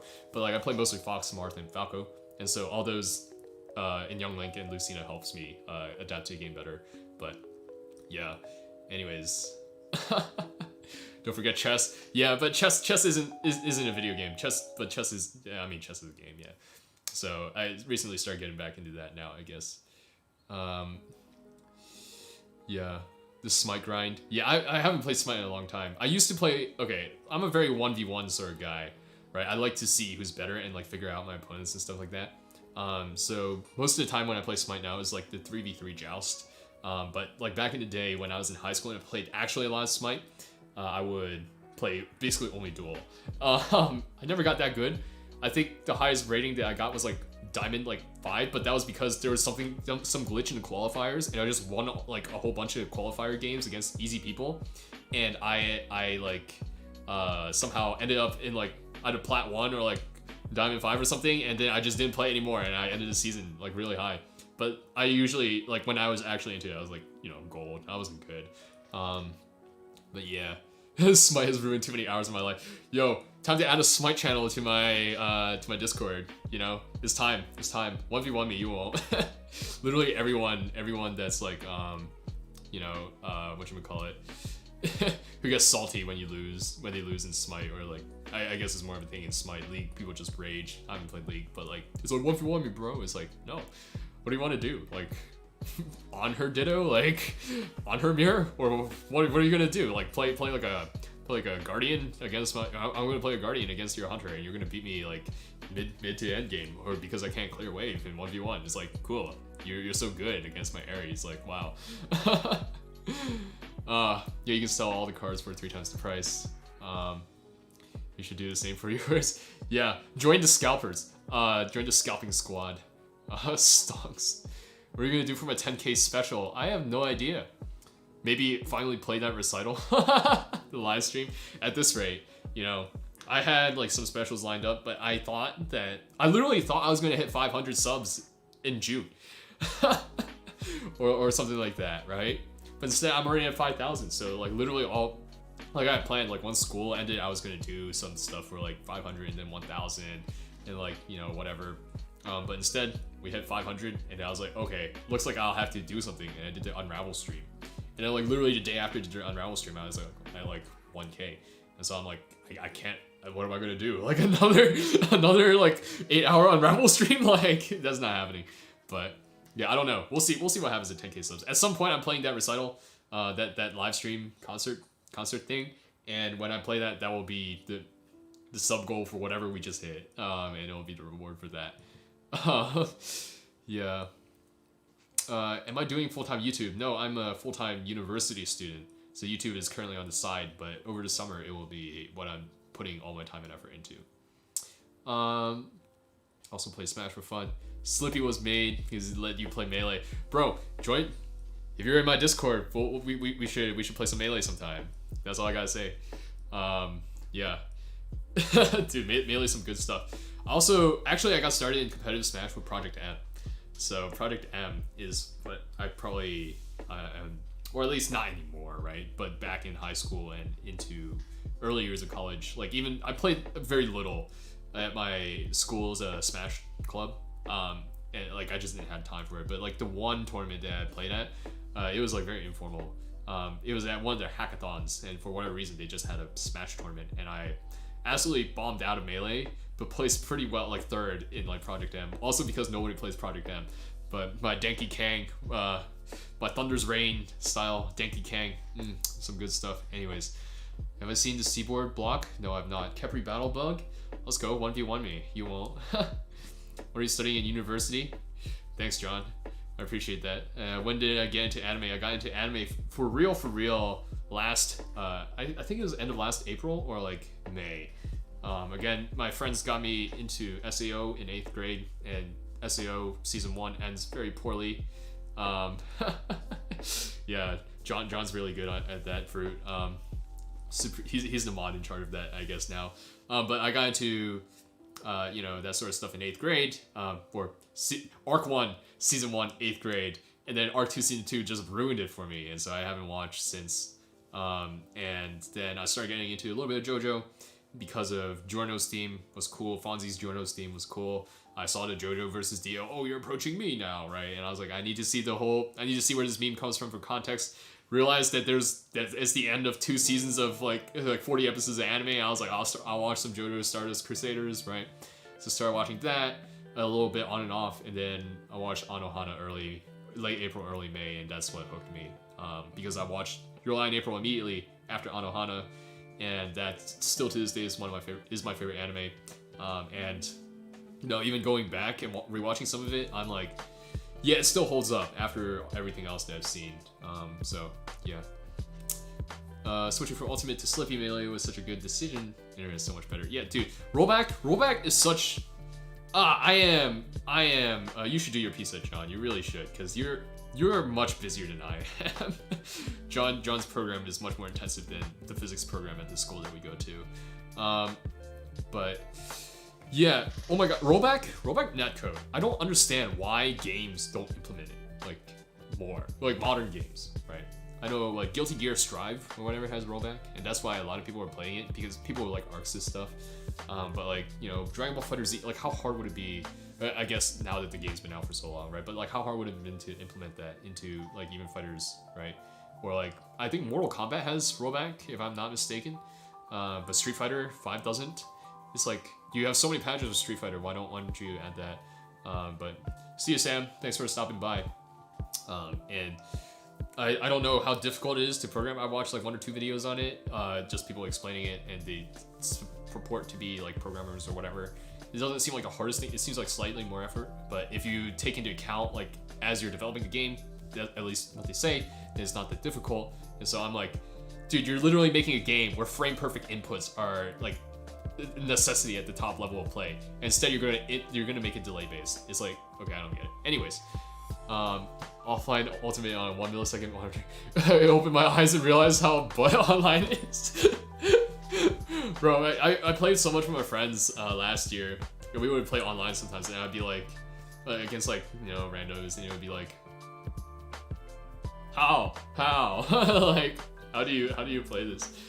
Fortunately, because I play fighters, right? And fighters is delay based, and you literally see like the lag spike, like it's like four frames of lag, and then it spikes to like 6 frames, and you're like, aha, I dropped another combo. It was like normal, right, for me-ish, but like, you know, coming back and playing offline is like, dang, it's different.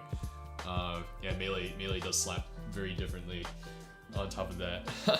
Dang, like imagine actually being able to combo. That's all I gotta say for my ultimate people out there. Imagine neutral, except more complex, faster, and actually being able to combo. Huh. No, I'm kidding. It's two different things. Treat them as separate games. But yeah, your dip has gotten really late, dude. So Chan, you were like, it's gonna be 3:30 when you start. So I was like, bro, you should go to sleep. But now here you are, still up. 3 hours later. So it must be like 6 for you. You should really sleep. Thanks for stopping by though. I really appreciate it. Yeah, I'll see you around 2. Imagine using your brain in ultimate. It's like one of the things Armando said too, right? It's like ultimate, like you get knocked out of the stage and you get back for free. Like how do you even edge guard in the game? Like it's literally if you get knocked off stage, not at a disgusting angle, and you are like somewhat above ledge, right? When you're able to double jump, you're getting back. Like you can't ledge trump being able to time, like unless you got like a garbage up B, like, you know, like Little Mac or like Cloud or whatever, it's easier to hit out of, right, at the top because they don't snap the ledge. It's like you're getting back. You can just ride the ledge for everything. Yeah, 2 frame. Yeah, but why is it 2 frames? You're like, I get to snap the ledge. Sure, okay, fine. Give a snap to ledge, but like don't make ledge trumping a thing too, right? Like do one or the other.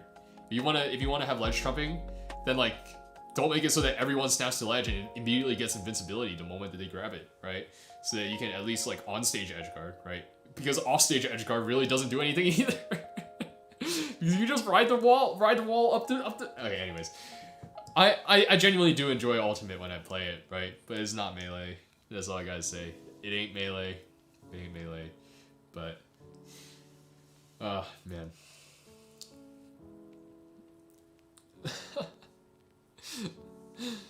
Dang, I said I wasn't gonna play chess because I didn't want to talk more, but I ended up talking more.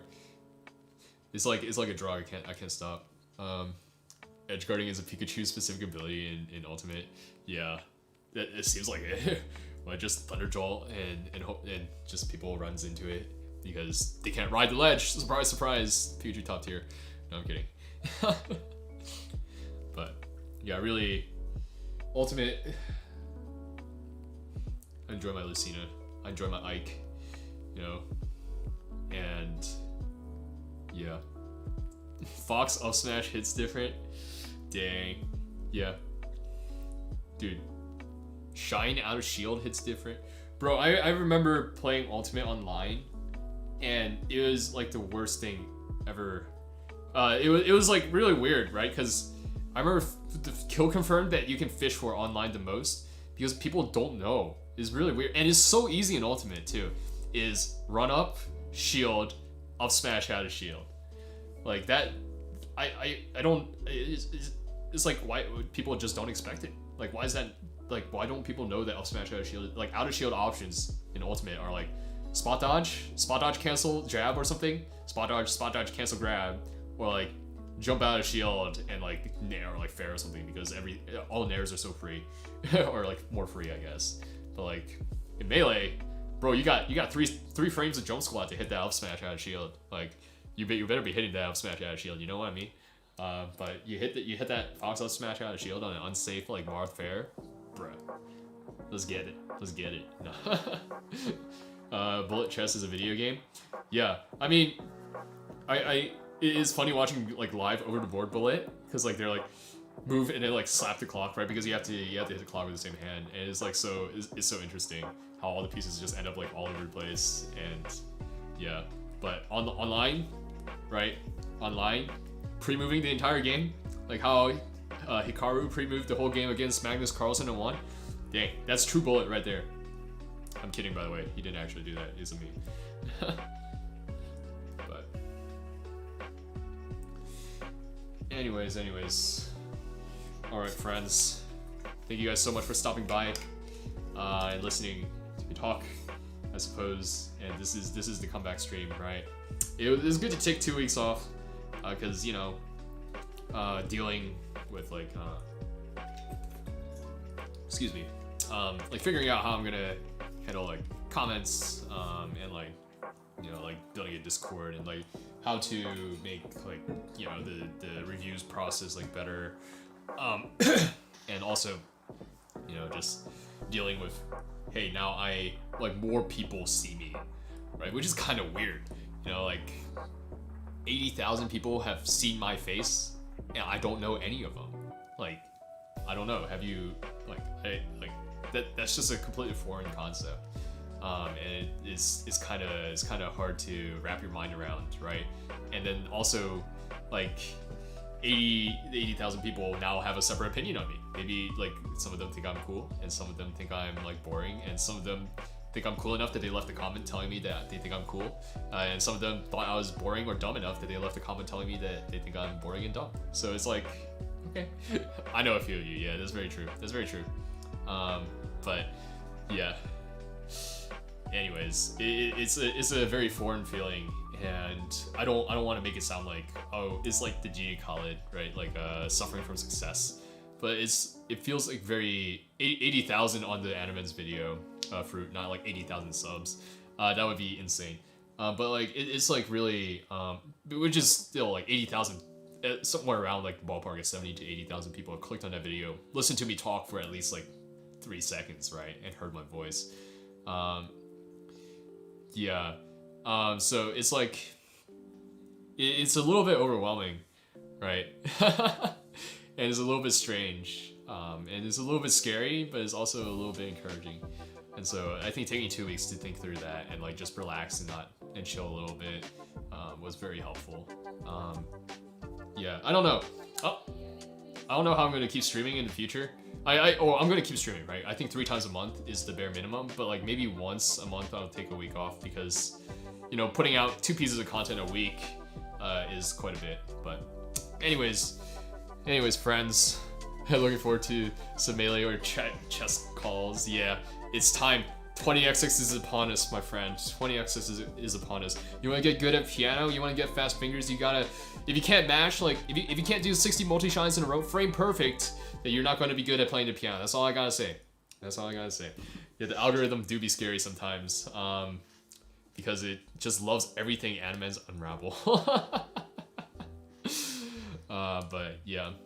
Anyways, thank you guys so much for stopping by. Yeah, I hope my analysis and my talking through of some of the videos and stuff like that were very helpful for you guys and things that you can, you know, take away from. Everyone's freaking Sheik. Losers. I know. And Mango's like, I can beat Zane with my Fox drunk. Yo, where's Armada? We need Armada to come back. Armada. No, even Leffen's jump ship, but that's okay. But it's like, yeah. Thank you guys so much for stopping by, and hopefully I will see you at this week's video. And then in my Discord server, if you haven't joined already, I will have more instructions on how to submit videos for May in the Discord server coming up. If you still want to submit videos, you could do so via the same community post and the link. But I've basically somewhat decided which ones I'm going to review already by now. And Mango plays better drunk, true. And yeah, and I will see you next week at next week's stream where I will decide what I'm doing sometime this week. So anyways, see you guys. Peace. The classic WattKeys peace. It's been a hot sec.